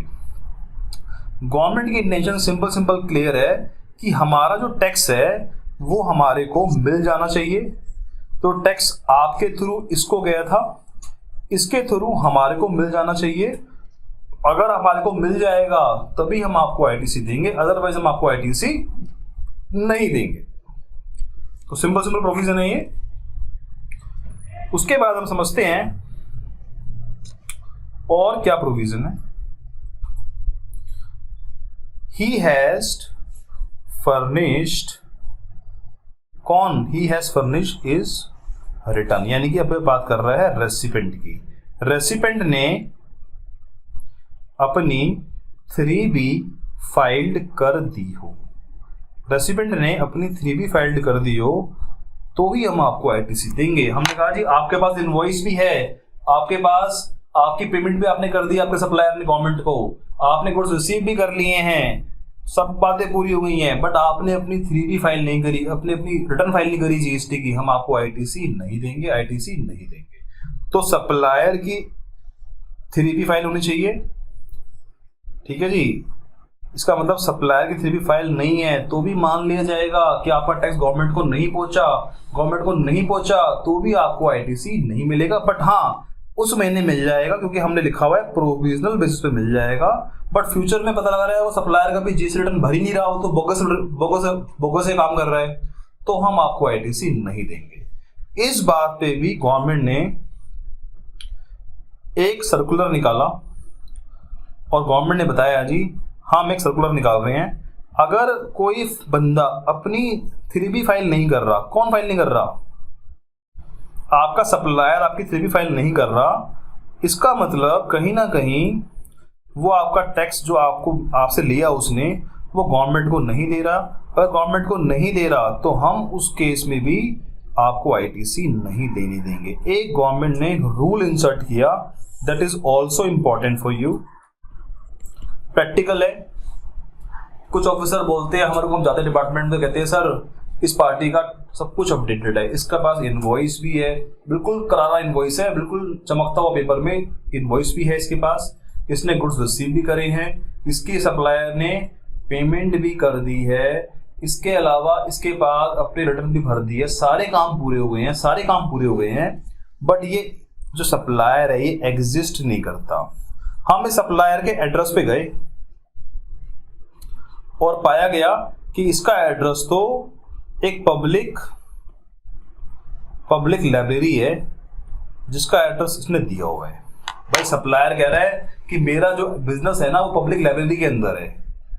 हमने कैसे मान ली जी, ये सप्लायर तो फ्रॉड है, ये सप्लायर का एड्रेस एग्जिस्ट ही नहीं करता और जीएसटी नंबर तो एड्रेस पे ही मिलता है। तो ये सप्लायर की रिटर्न भी जा रही है, ये टैक्स भी पे कर रहा है गवर्नमेंट को, सारे काम कर रहा है, बट ये फ्रॉड बंदा है, इसका बिजनेस, ये बंदा, इसका कोई एड्रेस एग्जिस्ट ही नहीं करता। गवर्नमेंट ने बोला सारी शर्तें पूरी कर लोगे सेक्शन 16 की, तब भी हम आपको आईटीसी नहीं देंगे। ये पावर कमिश्नर को दे दी गई है। कमिश्नर अगर चाहे कुछ केस में आप सारी बातें पूरी कर लो, सारी बातें पूरी कर लो, आपके पास इनवॉइस भी है, आपके पास गुड्स रिसीव भी हो गए, आपने पेमेंट भी कर दी और आपकी रिटर्न फाइल भी हो गई है, बट ये बंदा ही फ्रॉड है, आपका सप्लायर फ्रॉड आदमी है, तो हम आपको आईटीसी नहीं देंगे, हम आपको आईटीसी नहीं देंगे। तो ध्यान रखना, ये क्वेश्चन एग्जाम में आ सकता है कि आपके सप्लायर ने सारी चीजें दे दी आपको, बट उसका एड्रेस एग्जिस्ट नहीं करता, वो बोगस बिलिंग कर रहा है आपको। गवर्नमेंट के पास पावर है कि वो उस केस में आपको आईटीसी नहीं देगी। ये पावर गवर्नमेंट ने इस रूल के जरिए जाहिर करी। और लिखा उन्होंने, आपने गुड्स रिसीव नहीं करे, एक्चुअली में आपका टैक्स पे नहीं हुआ है और आपके पास टैक्स इनवॉइस नहीं है, ये सारी बातें अगर पूरी हो गई तो उस केस में हम आपको आपका आईटीसी ब्लॉक करने की पावर रखते हैं, और ये ब्लॉकेज 1 साल तक रहेगी, जब तक हमने आपका वो ब्लॉकेज डाली है। तो ध्यान रखना, ये स्पेशल रूल आपको याद करना है। एग्जामिनर आपको इस रूल के अंदर छोटा सा एक पॉइंट डाल देगा आपके क्वेश्चन पेपर में। वो बोलेगा जी एक सप्लायर है, सप्लायर ने आपको इनवॉइस भी दे दिया, सप्लायर ने आपका टैक्स पे भी कर दिया, सप्लायर आपने रिटर्न फाइल भी कर दी, सप्लायर ने सब कुछ काम कर दिए, बट सप्लायर का एड्रेस एग्जिस्ट नहीं करता, वो बोगस काम कर रहा है और ये डिपार्टमेंट के नोटिस में आ गया। डिपार्टमेंट ने आपको नोटिस डाला कि आपका आईटीसी जो लिया आपने गलत है, इसको रिवर्स कर दो, आपको रिवर्स करना पड़ेगा। तो ये प्रोविजन है जी हमारे, जो हमने पढ़े। हम बात कर लेते हैं, और बात कर लेते हैं थोड़ी सी। कुछ केस में ये बात होगी हमारी जी कि इस केस में हमारे को, अभी मैंने आपको बोला जीएसटी एक्चुअली पेड, जीएसटी आपका एक्चुअली गवर्नमेंट को पे होना चाहिए। कुछ जगह पे क्या होता है, कुछ जगह पे हम जीएसटी गवर्नमेंट को पे, मतलब गवर्नमेंट को जो पे करते हैं हम, तो उस केस में हमें ये सबूत देना पड़ता है कि आपका जो सप्लायर है उसने अपना 3B फाइल कर दिया और उसने गवर्नमेंट को टैक्स पे कराओ। मान लो उस सप्लायर ने 3B फाइल किया और 3B फाइल करते हुए उसने कैश में और क्रेडिट से टैक्स पे करा ही नहीं, उसने 3B फाइल कर दिया नील का। मैं केस करने गया आईटीओ पे जी, यहाँ दिल्ली में, तो एक ऑफिसर से मिला। ऑफिसर ने कहा जी आपका जो ये सप्लायर है जिससे आपने गुड्स खरीदा है, ये अपना 3B तो फाइल कर रहा है बट ये टैक्स पे नहीं कर रहा। 3B तो फाइल कर रहा है बट ये अपनी रिटर्न कर रहा है, नील की रिटर्न फाइल कर रहा है, मतलब ये आपका टैक्स गवर्नमेंट को जमा नहीं करवा रहा। कह रहा मैं इसका आईटीसी अलाउ नहीं करूंगा, मैं इसका आईटीसी, क्योंकि गवर्नमेंट ने बोला है, यहाँ पे लिखा है वर्ड पेड, गवर्नमेंट को पे होना चाहिए आपका आईटीसी, और गवर्नमेंट को पे नहीं हो रहा, वो आपका सप्लायर चोरी चकारी कर रहा है और आपका टैक्स गवर्नमेंट को जमा नहीं करवा रहा। 3B तो फाइल कर रहा है, 3B तो फाइल कर रहा है, बट नील की 3B फाइल कर रहा है, आपका टैक्स जमा नहीं हो रहा, आपको आईटीसी नहीं मिलेगा। एग्जामिनर यहाँ पे कोशिश करेगा आपको घुमाने की। वो बोलेगा जी एक सप्लायर से आपने इनवॉइस भी ले लिया, सप्लायर से आपने इनवॉइस भी ले लिया, सप्लायर से आपने पेमेंट भी, सप्लायर गुड्स रिसीव भी कर लिया, आपके पास इनवॉइस भी है, सारी बातें, आपने रिटर्न भी भर दी है और आपके सप्लायर ने भी रिटर्न भर दी है, बट सप्लायर ने रिटर्न भरी है नील की, उसने आपका टैक्स पे नहीं करा गवर्नमेंट को, आपको आईटीसी नहीं मिलेगा। तो गवर्नमेंट इज वेरी क्लियर, हमारे को आगे कुछ रेवेन्यू कमा के दोगे, आपका टैक्स एक्चुअली में पेड होगा पीछे, तभी आपको आईटीसी देंगे, अदरवाइज आपको आईटीसी नहीं देंगे। उसके बाद गवर्नमेंट का मन अभी भरा नहीं, गवर्नमेंट का पेट अभी भरा नहीं। गवर्नमेंट ने बोला अधिकारों के लिए तो हम इतनी शर्तें लगा देंगे कि आप शर्तें पूरी करते करते रह जाओगे। शर्तें पूरी करनी इतनी आसान नहीं है। आपने कोई गुड्स मंगाया और वो मंगाया लॉट्स में, आपने कहा जी मैं गुड्स मंगा रहा हूं लॉट्स में, तो गवर्नमेंट ने बोला जब आपका लास्ट लॉट रिसीव होगा या आपकी लास्ट इंस्टॉलमेंट रिसीव होगी, ये केस सिर्फ गुड्स वाले केस में है, सर्विस में नहीं है, नॉट फॉर सर्विस, क्योंकि सर्विस कभी लॉट में नहीं आती। सर्विस तो सर्विस है, सर्विस कभी लॉट्स में नहीं आती। तो गुड्स वाले केस में अगर आपने गुड्स किस्तों में मंगाया, आपने बोला जी आज मेरे को एक काम करो, आपने ठेका ले लिया है, मान लो आपके यहाँ अगर में आपके कोई बिजनेस फंक्शन है, तो आपने बोला एक जनरल स्टोर को कि मुझे हर 2 घंटे में कुछ ना कुछ कोल्ड ड्रिंक सर्व करता रहे, मुझे कुछ स्नैक्स सर्व करता रहे, तो आप लॉट में सामान मंगा रहे हो, लॉट में। तो जब आप लास्ट लॉट रिसीव कर लोगे, लास्ट लॉट पर आपको आईटीसी मिलेगा। यहां भी एग्जामिनर बड़ी क्लेवरनेस दिखाता है अपनी, वो आपको क्वेश्चन के बीच में दे देगा कि इस बंदे से हमने 4 आइटम मंगाई और 4 आइटम रिसीव हुई इस तारीख को और लास्ट आइटम रिसीव हुई इस तारीख को। तो जो लास्ट आइटम आपको रिसीव हुई है लॉट वाली, उस आइटम वाले दिन आपको इनवॉइस पे आईटीसी लेने का अधिकार मिलेगा, अदरवाइज आपको आईटीसी लेने का अधिकार नहीं मिलेगा। तो ये बार बार एग्जामिनर इसको ट्राई करता है पूछने की, लास्ट लॉट वाले दिन आपको आईटीसी का अधिकार मिलेगा। ठीक है जी। लास्ट में एक कंडीशन और डाली गवर्नमेंट ने, गवर्नमेंट का पेट भर ही नहीं रहा अधिकारों के लिए, तो कंडीशन डालते रहो। एक कंडीशन डाली, जो सप्लायर से हम उधार माल लेते हैं, उधार गुड्स लेते हैं, बेसिकली ये शर्त उनके लिए लगाई है। हमने कहा जी देश के अंदर थोड़ी ईमानदारी होनी चाहिए। अगर आपने गुड्स उधार लिया है तो उसकी उधारी चुकता आपने 180 दिन में कर दियो। अगर आपने 180 दिन में पेमेंट कर दी है तो हम आपको आईटीसी देंगे, अदरवाइज अगर आपने 181 दिन कर दिया पेमेंट देने में, पेमेंट किसको, payment to supplier by recipient. और पेमेंट किस चीज की, पेमेंट आपको करनी है वैल्यू प्लस जीएसटी। अगर आपने वैल्यू प्लस जीएसटी की पेमेंट सप्लायर को कर दी है 180 दिन में कर दी है तो कोई दिक्कत नहीं है। अगर आपने पेमेंट करी नहीं 180 दिन में तो हम क्या करेंगे, हम एक्सीडिंग 180 दिन वाले दिन आपका सारा का सारा आईटीसी रिवर्स कर देंगे। तो ध्यान रखना आईटीसी रिवर्स हो जाता है। गवर्नमेंट चाहती है हमारे देश में उधारी किसी की ना मारी जाए, जो भी हमने सप्लायर को पैसे देने हैं वो दे दो। अगर आपने सप्लायर को पेमेंट नहीं करी टाइम पे तो जो आपने आईटीसी लिया है परचेज पे वो रिवर्स हो जाएगा। और रिवर्स भी कैसे होएगा सर, विद इंटरेस्ट होगा, विद इंटरेस्ट आपका आईटीसी रिवर्स हो जाएगा। सर तो बड़ा मुश्किल काम हो जाएगा। अब मान लो एक कंपनी है, एक कंपनी के बैलेंस शीट में बहुत सारे क्रेडिटर हैं और हमें देने हैं, एक क्रेडिटर है मान लो मिस्टर ए, इसके हमारे को देने हैं 5 लाख रुपए और ये 5 लाख ड्यू हैं 1 साल से, और इस 5 लाख पे जीएसटी पेड है मान लो 60,000 रुपए। तो एज ए ऑडिटर आप देखोगे कि आपको ये जो जीएसटी पेड है इसका आपने आईटीसी क्लेम किया होगा, आईटीसी क्लेम किया होगा आपने अपने रिटर्न्स में। गवर्नमेंट कह रही है इस आईटीसी को अब आप रिवर्स कर दो विद इंटरेस्ट। इसको रिवर्स कर दो और रिवर्स करके इसको भूल जाओ। एक बंदे ने पूछ लिया सर रिवर्स तो आप करवा रहे हो, मान लो इसकी पेमेंट मैं पे कर देता हूं 2 साल बाद, आई पे दिस अमाउंट आफ्टर 2 years, तो क्या मुझे ये आईटीसी जो मेरा रिवर्स हो गया था इसको रीक्लेम करने का अधिकार मिलेगा? क्या can I reclaim this ITC? I have paid this GST and I claim ITC, now I have reverse this ITC because I have not paid this payment to vendor. तो after 2 years I made this payment, subsequently I made this payment, मैंने ये payment वापस 2 साल में कर दी है, तो can I reclaim my reverse ITC? जो आईटीसी मैंने रिवर्स किया था उसको रिक्लेम कर लूं दोबारा? गवर्नमेंट बोला यस यू कैन रिक्लेम, और इस रिक्लेम करने की कोई टाइम लिमिट नहीं है।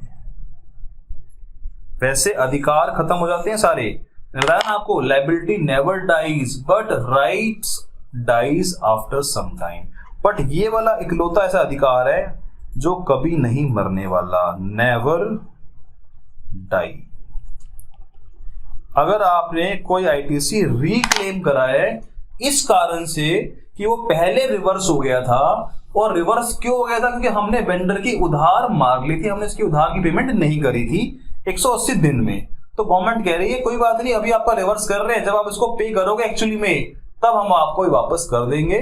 तो आईटीसी आपका रिक्लेम करने की कोई टाइम लिमिट नहीं है, 2 साल, 4 साल, 5 साल, 10 साल, जब भी आप ये पेमेंट करोगे इसको वापस, जो पेमेंट करोगे आप इसको जब, तो आपको आईटीसी जो आपका रिवर्स हुआ था ये आपको मिल जाएगा वापसी। इंटरेस्ट मत मांगना हमारे से ब्याज मत मांगना, आपको ब्याज देना पड़ा था इसके ऊपर, बट आप हमारे से रिक्लेम करते हुए ब्याज मत मांगना। तो ये प्रोविजन है रिक्लेम करने के, ठीक है जी। तो 180 दिन में पेमेंट आपको करनी है, अगर आपने नहीं करी तो आपका आईटीसी रिवर्स हो जाता है, बट आप उसको रिक्लेम कर सकते हो, उसकी कोई टाइम लिमिट नहीं है। तो ये प्रोविजन मैंने लिखे हुए यहां पे। उसके बाद आगे चलते हैं जी। कुछ ऐसी जगह होता है जहां पे हमारे लॉ के अंदर हम कंसिडरेशन पे नहीं करते। मैंने कहा जी मैं सप्लाई कर रहा हूं और वो सप्लाई अंडर शेड्यूल 1 में आती है, शेड्यूल 1 में आती है, और वहां पे सप्लाई जो कर रहा हूं वहां मैंने कंसिडरेशन देना ही नहीं है। उधारी की बात तो बहुत दूर की बात है भाई साहब, उधार तो बहुत दूर की बात है, मुझे पैसे देने नहीं है, क्योंकि वो सप्लाई क्या है, डीम सप्लाई है। मैंने कहा जी मैंने एक लैपटॉप था, उस लैपटॉप पे मान लो ये माउस है, माउस पे आईटीसी लिया हुआ है, अब मैं इस आईटीसी को डिस्पोज ऑफ कर रहा हूं। तो शेड्यूल 1 कहते हैं इसको डिस्पोज ऑफ कर रहे हो, इट इज बिजनेस असेट्स, तो इसका आईटीसी आपने जो लिया हुआ है अब इसको हम सप्लाई मान लेंगे विदाउट कंसिडरेशन भी। अब इसी कंसिडरेशन हमारे को कभी बताओ मिलने वाली है, कंसिडरेशन है ही नहीं, मिलेगी कब? तो इस तरह के केस में 180 दिन वाली कंडीशन नहीं मिलेगी, क्योंकि जब कंसिडरेशन ही नहीं है तो 180 डेज में क्या मिलेगा, जब कोई चीज है ही नहीं तो हमें 180 डेज वाली कंडीशन नहीं लगानी। In case of deem supply हम कभी भी ये कंडीशन नहीं लगाते, क्योंकि हमें कंसिडरेशन मिलता ही नहीं है। इसलिए इन case of schedule 1 item the limit of 180 days shall not apply. Clear है जी, ये बात लिखी हुई है। सब्सिक्वेंटली अगर आपने वो आईटीसी रिक्लेम कर लिया है तो आप रिक्लेम कर सकते हो, कोई दिक्कत नहीं है। अब मैं आपको एक थोड़ा केस बताता हूं, let me discuss the case. एक बंदा है, मैंने कहा जी मुझे 5 लाख रुपए देने हैं प्लस 60,000 रुपए देने हैं, या लेट्स मेक इट सिंपल। मैंने कहा जी मुझे किसी बंदे के 1 लाख रुपए देने हैं, मेरा एक क्रेडिटर है और उस पर 18,000 रुपए का जीएसटी है, ये मुझे पे करना है, किसको, रेसिपिएंट को पे करना है। मैंने ये पे नहीं करा विद इन 180 डेज, मैंने पे नहीं करा, मेरा आईटीसी सारा का सारा रिवर्स हो जाएगा विद इंटरेस्ट, और इंटरेस्ट रहेगा 18%। आईटीसी रिवर्स हो गया जी, क्योंकि मैंने ये पेमेंट सप्लायर को नहीं करी। मैंने कहा जी आफ्टर 2 इयर्स मैंने ये पेमेंट कर दी, और मैंने पेमेंट कर दी 50,000। I have made part payment, ये मैंने पार्ट पेमेंट कर दी, किसको, सप्लायर को कर दी। तो गवर्नमेंट ने बोला जो आपने पार्ट पेमेंट करी है रिक्लेम भी आप उतना ही करोगे जितनी आपने पार्ट पेमेंट करी है, तो आपको सिर्फ 9,000 का आईटीसी रिक्लेम करना होगा।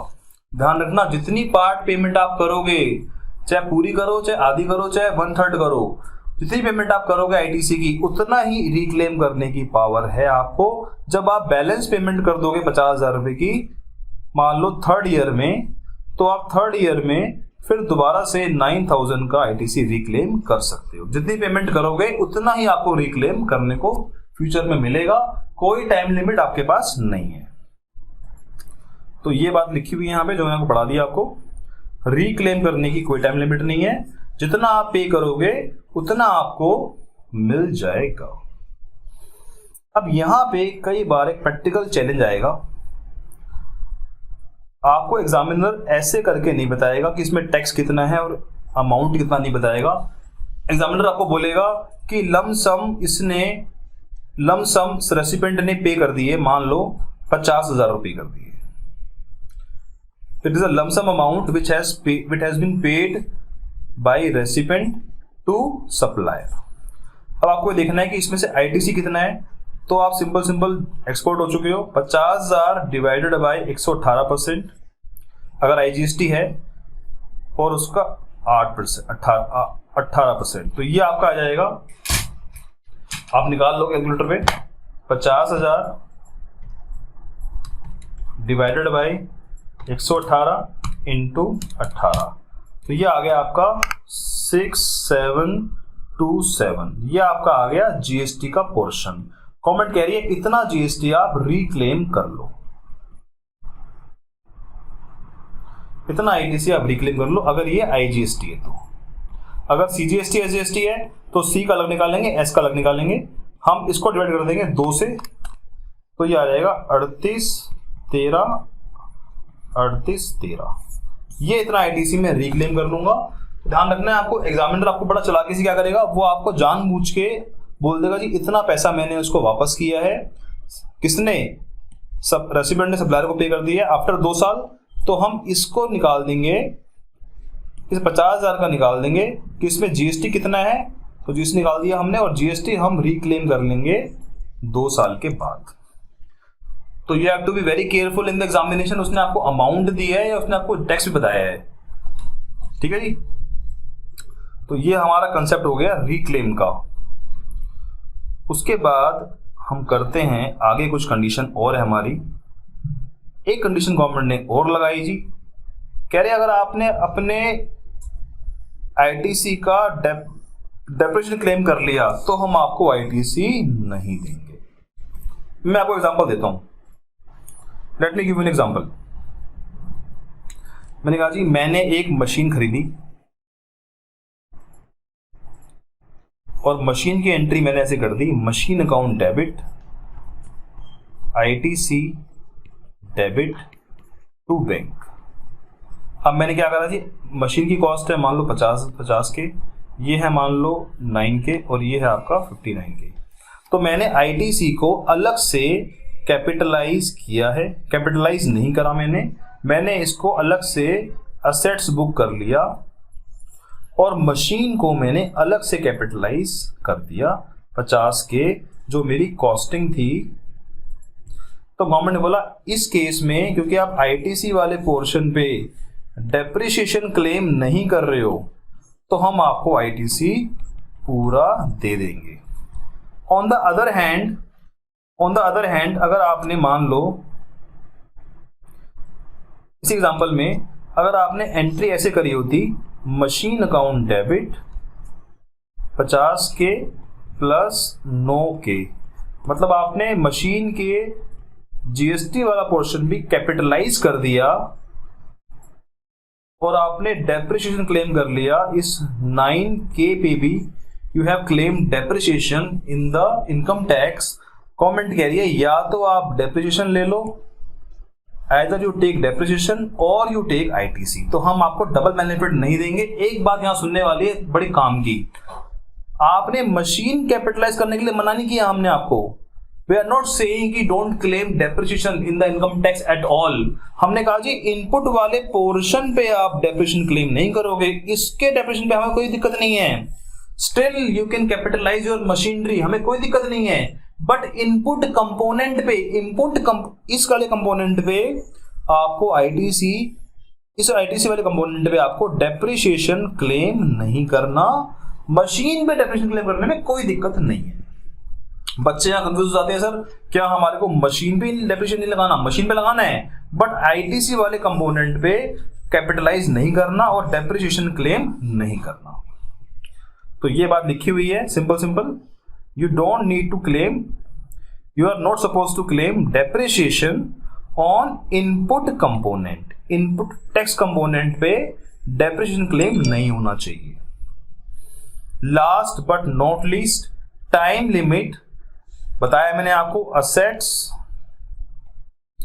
dies after some time.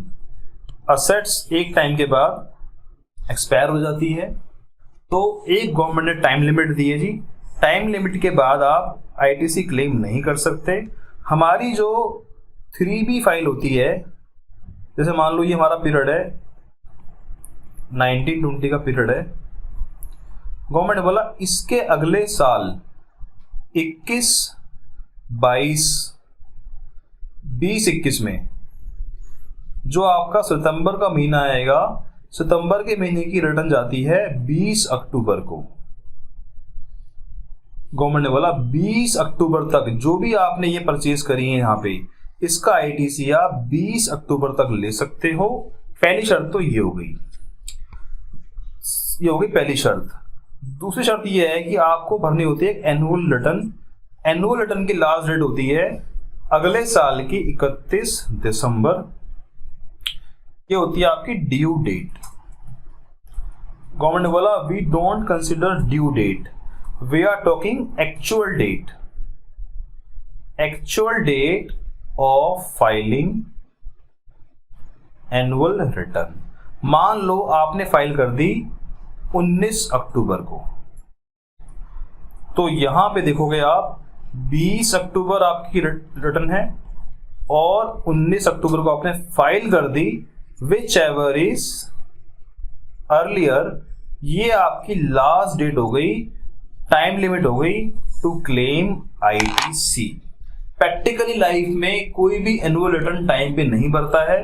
Practically अगर बात करूं, प्रैक्टिकली आपकी जो लास्ट डेट होगी 20 अक्टूबर होगी, क्योंकि हमारे देश में कोई बंदा टाइम पे तो काम करता नहीं है, टाइम से पहले तो बहुत दूर की बात है। वो भी हमारी डेडलाइन है 31 अक्टूबर और बंदा कह रहा है जी मैं अपनी रिटर्न पहले भर लूंगा 3 महीने पहले, तो ये तो बड़ा मुश्किल होता है। प्रैक्टिकली इज नॉट, तो प्रैक्टिकली जो आपकी टाइम लिमिट होगी टू क्लेम आईटीसी वो क्या होगी, 20 अक्टूबर प्रैक्टिकली होगी। हाँ, for the exam purpose you have to see actual date of annual return जो आप फाइल करोगे और ड्यू डेट ऑफ सितंबर मंथ रिटर्न जो कि होगी नेक्स्ट ईयर की 20 अक्टूबर। इन दोनों में से जो भी पहले है वो आपकी लास्ट डेट होगी टू क्लेम योर आईटीसी।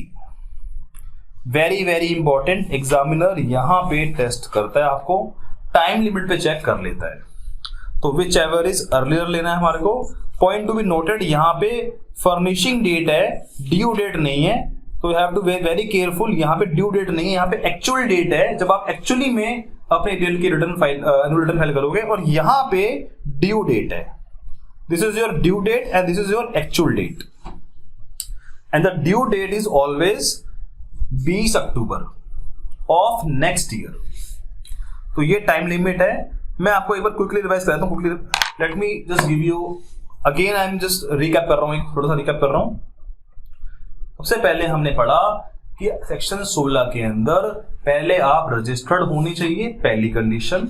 दूसरी कंडीशन, आपका जो इनपुट सर्विस और कैपिटल गुड्स है वो बिजनेस में यूज होना चाहिए या फिर intended to be use in business होना चाहिए।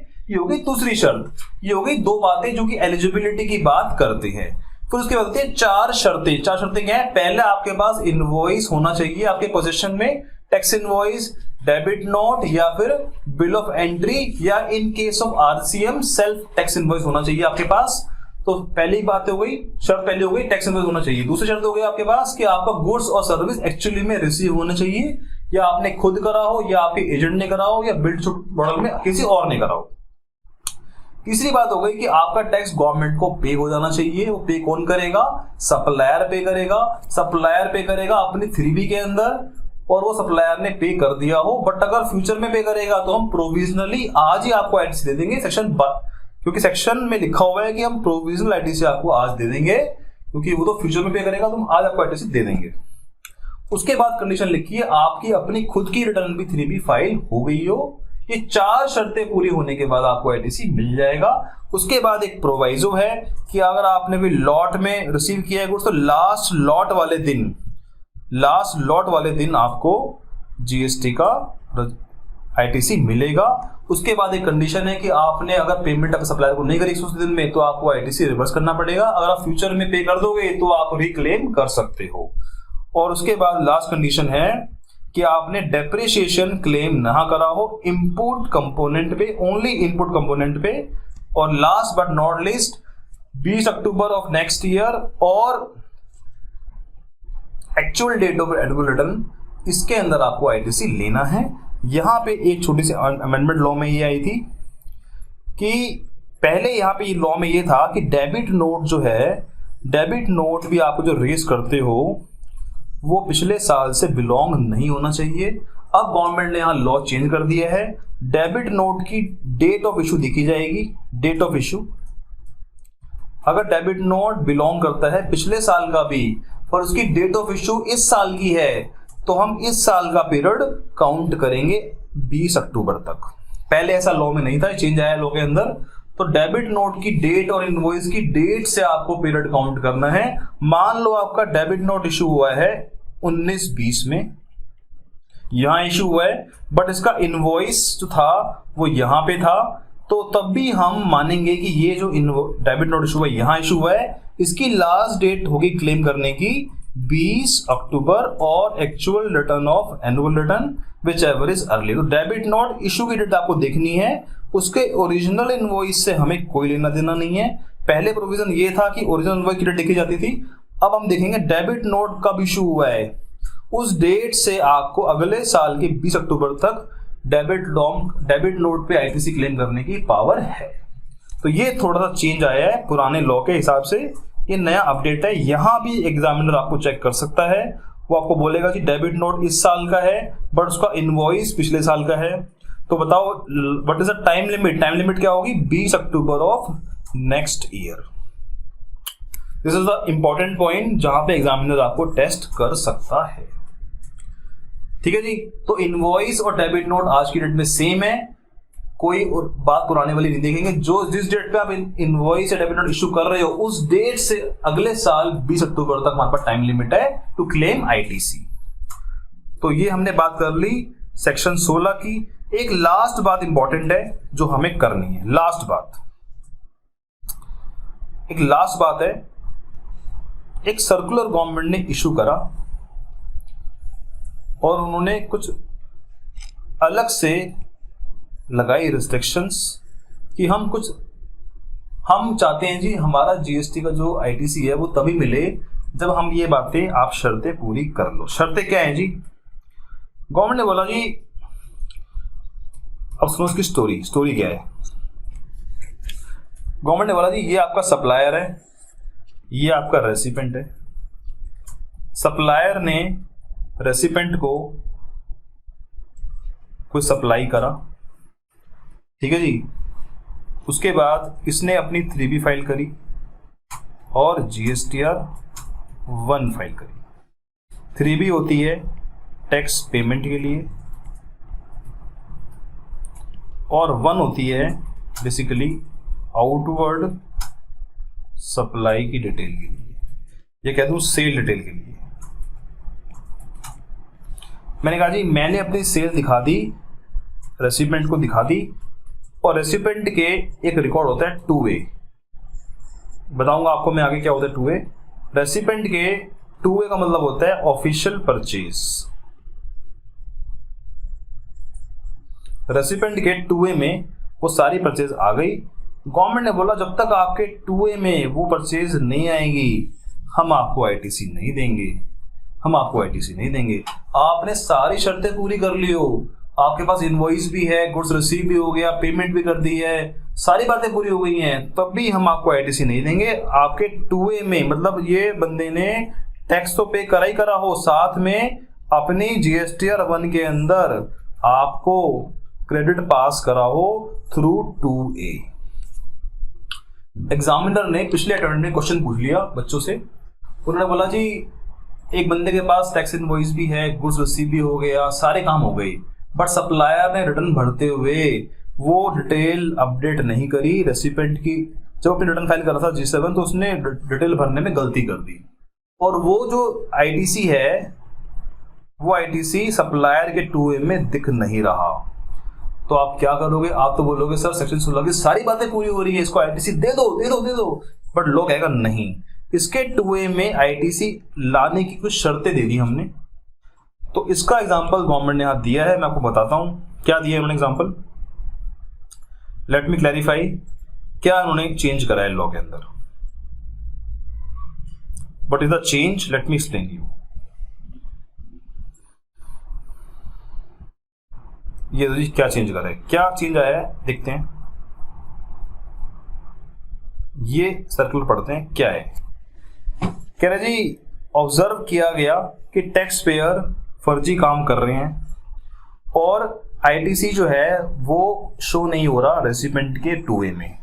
रेसिपेंट का 2A मतलब यहां पर है कि रेसिपेंट का ऑफिशियल परचेज है गवर्नमेंट के पोर्टल पे।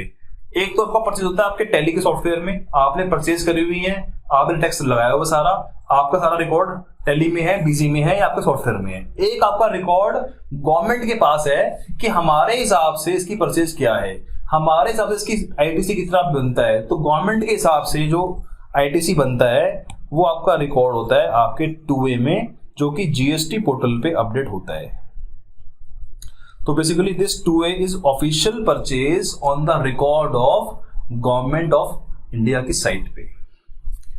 हमने कहा जी जितना आपके 2A में आएगा उतना तो आप आईटीसी 100% ले लो, हमें कोई दिक्कत नहीं है। बट जितना आपके 2A में नहीं आएगा उसका हम 10% देंगे। जो आपके 2A में नहीं आएगा उसका हम 10% देंगे। जैसे माँ आपको, let me give you an example, मैंने इसके लिए एग्जांपल क्रिएट किया है। You have better clarity with example, example से समझते हैं इसको। मैंने कहा जी एक मिस्टर ए है, उसके बाद 10 इनवॉइस आए और ये उसकी परचेज है, इनवर्ट सप्लाई है। 10 इनवॉइस का जो आईटीसी टोटल बनता है वो 10 लाख बनता है और ये 10 लाख रुपए इसने डिफरेंट सप्लायर से गुड्स खरीदा है दिसंबर के महीने में। सारी बातें इसकी पूरी हो रही है। इसके पास टैक्स इनवॉइस भी है, इसने पेमेंट भी कर दी होगी, हम अज्यूम कर रहे हैं इसको गुड्स रिसीव भी हो गया होगा, इसने डेप्रेशन क्लेम भी नहीं करा होगा और टाइम लिमिट में फॉलो कर लिया होगा। सब बातें पूरी हो रही हैं। बट जब इसने अपना जीएसटी 2A चेक करा गवर्नमेंट के पोर्टल पे, इसने पाया कि सप्लायर ऐसे निकम्मे हैं, उन्होंने हमारा 2A में सेल दिखाई नहीं, उनकी सेल मेरी परचेज, उनकी सेल मेरी परचेज, उनकी सेल डली नहीं मेरी परचेज रिकॉर्ड हुई नहीं गवर्नमेंट के पोर्टल पे। तो 8 इनवॉइस तो लोगों ने सही डाल दिए, बाकी 2 इनवॉइस जिसका आईटीसी 2 लाख रुपए है वो इन्होंने ठीक नहीं डाला। तो गवर्नमेंट कहती है जी 8 लाख रुपए में हमारे को कोई आपत्ति नहीं है, इस 8 लाख रुपए में हम आपको पूरा का पूरा आईटीसी दे देंगे, क्योंकि इसकी जो 2A में आ रहा है आपका वो पूरा का पूरा आ रहा है, इसमें हमें कोई आपत्ति नहीं है। हमें आपत्ति है 2 लाख रुपए पे। 2 लाख रुपए का आईटीसी आपको नहीं मिलना चाहिए, क्योंकि 2 लाख रुपए का आईटीसी आपके ऑफिशियल रिकॉर्ड में, गवर्नमेंट के रिकॉर्ड में 2A में नहीं आ रहा। गवर्नमेंट ने बोला थोड़ा रहम आपके ऊपर कर लेते हैं, थोड़ा रहम कर लेते हैं, पूरा का पूरा 2 लाख हम नहीं उड़ाते, हम एक काम करते हैं जी, आपका टोटल आईटीसी है 8 लाख रुपए, जो आपका एक्चुअली में एलिजिबल है, इसका 10% हम आपको और दे देते हैं। हम आपको 80,000 रुपए का आईटीसी और वरदान में दे रहे हैं। सर ये 2 लाख का क्यों नहीं करा 10%? सर ये 2 लाख का नहीं करा, 2 लाख तो मिलना ही नहीं है।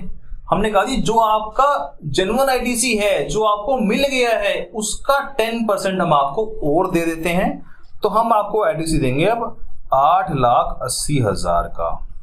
ये बंदा बोलेगा सर गलत बात है, मेरी क्या गलती है इसमें, मैंने तो 10 लाख का माल खरीदा है, मेरे पास इनवॉइस भी पड़ा हुआ है, मेरे पास बिल रिसीव भी है, मेरे पास गुड्स रिसीव भी हुआ है, मैंने पेमेंट भी कर दी है, मेरा जीएसटी 3 भी फाइल हो गया है, सब कुछ हो गया है सर, मेरे सप्लायर की भी रिटर्न फाइल हो गई है, उसके बाद मैंने टाइम लिमिट फॉलो कर, सब कुछ सारे काम कर लिए मैंने। तो मुझे आईटीसी इतना कम क्यों दे रहे हो आप? मुझे आईटीसी 10 लाख का मिलना चाहिए पूरा। गवर्नमेंट ने बोला जी हमने रूल निकाल दिया है, हम आपको 10 लाख का आईटीसी नहीं देंगे, क्योंकि 2 लाख का आईटीसी के ऊपर आपका 2A अपडेट नहीं हुआ है। हमने एक फॉर्मूला निकाला है, हम आपके 8 लाख वाले आईटीसी में 10% और जोड़ देंगे, हम आपको 8,80,000 का आईटीसी दे देंगे। इस वाले फाइनेंस एक्ट 2021 में जो अमेंडमेंट आई है, बजट आया है, तो फॉर द नवंबर अटेम्प्ट के जो बच्चे हैं जो नवंबर 21 में अटेम्प्ट देंगे, उनके लिए गवर्नमेंट ने बोला कि हम 2A वाला ही आईटीसी देंगे, हम ये वाला आईटीसी भी नहीं देंगे, आप भाड़ में जाओ, आप लड़ रहे हो हमारे से, हम आपको सिर्फ ये वाला आईटीसी देंगे 8 लाख वाला जो आपके 2A में आया है, हम आपको 10% भी नहीं देंगे। तो ये जो अमेंडमेंट है ये एग्जामिनेशन नवंबर 21 वालों के लिए एप्लीकेबल होगी। जो बच्चे ये वीडियो देख रहे हैं जिनका अटेम्प्ट मई में है, जून में है, उनके लिए ये फॉर्मूला लगेगा जो मैंने आपको दिया है। क्या फॉर्मूला है जी? हमने कहा जी जो आपका आईटीसी अपलोड हो गया है 2A में उसका मिलेगा 100%। जो आपका आईटीसी अपलोड नहीं हुआ, क्या अपलोड नहीं हुआ है? 2 इनवॉइस अपलोड नहीं हुए हैं जहां पे सप्लायर ने अपनी रिटर्न ठीक से नहीं भरी है, तो हम देंगे 10% of total ITC available in 2A। कितना है जी? 8 लाख है, तो 8 लाख का 10% आपको और दे देंगे 80,000 रुपए, टोटल मिलेगा आपको 8,80,000। गवर्नमेंट ने बोला कुछ तो कृपा करिए आपके ऊपर, हमने आपको मिलना 8 लाख चाहिए था, हमको 80,000 रुपए और एक्स्ट्रा दे दिया, आप इतना आईटीसी और क्लेम कर लो। बट शर्त एक और गवर्नमेंट ने ऐड करी, एक बात और ऐड करी गवर्नमेंट ने एग्जांपल एक और दिया, कह रहा है जो आपका आईटीसी है वो 10 लाख से ज्यादा नहीं होना चाहिए। कभी इस फॉर्मूला लगा के आप आईटीसी निकाल दो और वो 10 लाख से ज्यादा आ जाए, कैसे? मैंने कहा जी इस केस में मेरे 9 इनवॉइस अपलोड हो गए हैं पोर्टल पे, और 9 इनवॉइस का जो आईटीसी है वो 9,50,000 है, और एक इनवॉइस सप्लायर ने अपलोड नहीं करा सिस्टम पे, जिसकी वजह से मेरा 50,000 का आईटीसी सिस्टम पे शो नहीं हो रहा। तो मैंने कहा जी 9 लाख का तो मुझे पूरा मिलेगा, और 9 लाख का 10% कितना हो गया? 95,000। 95,000 अगर मैं 9 लाख में ऐड कर दूंगा तो मेरा आ जाएगा 10,45,000। पागल बना रहे हो हमारे को, तुम्हारा टोटल आईटीसी बनता है 10 लाख और आप क्लेम कर रहे हो 10,45,000। तो ऐसा नहीं होने देंगे। आपका रियल में आईटीसी 10 लाख रुपए है, उसमें से 9.5 लाख रुपए तो आपका सप्लायर ने डाल दिया पोर्टल पे, वो आपको पूरा मिलेगा। अब 10% निकालते हुए जब हमने देखा कि ये 95 हो गया है, तो आपको 10,45,000 नहीं मिलेगा, आपको 10 लाख ही मिलेगा। मतलब कि 10% ऐड करने के बाद आपका जो आईटीसी है जो आपको मिलना चाहिए था 2A वाला, और ये ऐड करने के बाद आपका टोटल आईटीसी कभी भी इस 10 लाख से एक्सीड नहीं होगा जो आपको एक्चुअली में मिलना था। अगर आपका एक्चुअली में आपको 10 लाख मिलना था तो हम उसको क्रॉस नहीं कराएंगे 10% कैलकुलेशन करने के बाद, तो आपका आईटीसी कभी भी आपके टोटल इनवॉइस के आईटीसी से एक्सीड नहीं करेगा इस फॉर्मूले लगाने के बाद। तो ये इंपॉर्टेंट पॉइंट है, आपका जो आईटीसी है वो एक्सीड नहीं करेगा। It is very much expected in the exam. इस तरह के क्वेश्चन एग्जाम में आ सकते हैं। एग्जामिनर आपको बोलेगा जी आपका सब कुछ डॉक्यूमेंट पूरे हैं, बट आपके सप्लायर ने आपके जीएसएल बढ़ते हुए आपका जो इनवॉइस है वो शो नहीं करा 2A में शो नहीं करा, तो आप बोलोगे जी जितना शो करा है उतना मिलेगा, जितना शो नहीं करा उसका हम निकालेंगे 10%, किसका? जो शो हुआ है उसका, और ये जो आएगा इसको ऐड कर देंगे। ऐड करते हुए ध्यान रखना है कि ये जो ऐड करके वैल्यू आएगी ये आपकी एक्चुअल वाली वैल्यू से एक्सीड नहीं करनी चाहिए। इसको हम कर देंगे restrict up to 10 lakh only, जितना हमें एक्चुअली में मिलना चाहिए था। तो ये इंपॉर्टेंट है। तो ये मैंने आपको कराया आज बेटा। दोस्तों सेक्शन 16 की बात हमने करी आज, हमने दोबारा रिवाइज कर लेते हैं फटाफट क्विकली। 16 में बोला पहले you should be registered person, पहली बात। दूसरी बात आपका जो इनपुट सर्विस गुड्स है वो बिजनेस में यूज या इंटेंडेड टू यूज होना चाहिए, ये होगी एलिजिबिलिटी। फिर बड़ी 4 कंडीशन क्या है जी? पहली कंडीशन आपको इनवॉइस होना चाहिए आपके पास, या डेबिट नोट होना चाहिए, बिल ऑफ एंट्री होनी चाहिए, पोजीशन में होना चाहिए। दूसरी बात आपके पास गुड्स और सर्विस रिसीव होनी चाहिए, या तो आपने या आपके एजेंट ने। तीसरी बात आपके सप्लायर ने पेमेंट कर दी हो गवर्नमेंट को, कैसे? 3B के जरिए पे कर दिया हो। उसके बाद थर्ड कंडीशन क्या है जी? थर्ड कंडीशन ये है कि आपने गुड्स रिसीव कर लिए हो, आपने पेमेंट कर दी हो, आपकी रिटर्न फाइल हो गई हो 3B। चौथी कंडीशन हो गई। उसके बाद डाला प्रोवाइजो, अगर आप लॉट में गुड्स खरीदे तो आपका लास्ट लॉट वाले दिन आपको हम आईटीसी देंगे। आपने डेप्रिसिएशन क्लेम ना करा हुआ हो, आपने अगर 180 डेज पेमेंट नहीं करी है तो हम आपका आईटीसी रिवर्स कर देंगे, फ्यूचर में आप पे करोगे तो उतने पे हम आपका आईटीसी रिक्लेम करा देंगे, और लास्ट में आपने डेप्रिसिएशन क्लेम ना कराओ इनपुट कंपोनेंट पे, और सबसे लास्ट में आपका टाइम लिमिट क्या है 20 अक्टूबर ऑफ नेक्स्ट ईयर, और actual date of annual return whichever is earlier, ये आपकी टाइम लिमिट है। उसके बाद गवर्नमेंट ने बोला जी आपका इनवॉइस के अंदर अगर 5 बातें पूरी होंगी, क्या बातें, GST charge, description, total value, ठीक है, और आपका प्लेस ऑफ सप्लाई और टैक्सेबल वैल्यू, ये आपका डिफाइन होगा, सप्लायर का जीसी नंबर और रेसिडेंट का जीसी नंबर, ये 5 बातें पूरी होंगी तो हम मान लेंगे आपका जो टैक्स इनवॉइस है वैलिड है और आपको आईटीसी दे दिया जाएगा। लास्ट में गवर्नमेंट ने बोला कि हम आप वी आर गिविंग सर्कुलर, इसके अंदर हम बता रहे हैं कि आपका जो आईटीसी है जो पोर्टल में 2A में आ गया वो पूरा मिलेगा, जितना 2A में नहीं आया उसके लिए हम निकालेंगे 10% of eligible ITC in 2A, और वो एक्सीड नहीं होगा टोटल आपकी टोटल आईटीसी से। तो ये हमने बातें करी आज सेक्शन 16 के अंदर, इसको अच्छे से रिवाइज करो, इसके क्वेश्चन करेंगे हम, डोंट वरी, क्वेश्चन भी ट्राई करेंगे इसके अगली वाली वीडियोस में। अभी आप इसको अच्छे से रिवाइज करो और इसके क्वेश्चन ट्राई करो। Now I think you will be able to solve all the question after this section. Thank you so much, take care, bye.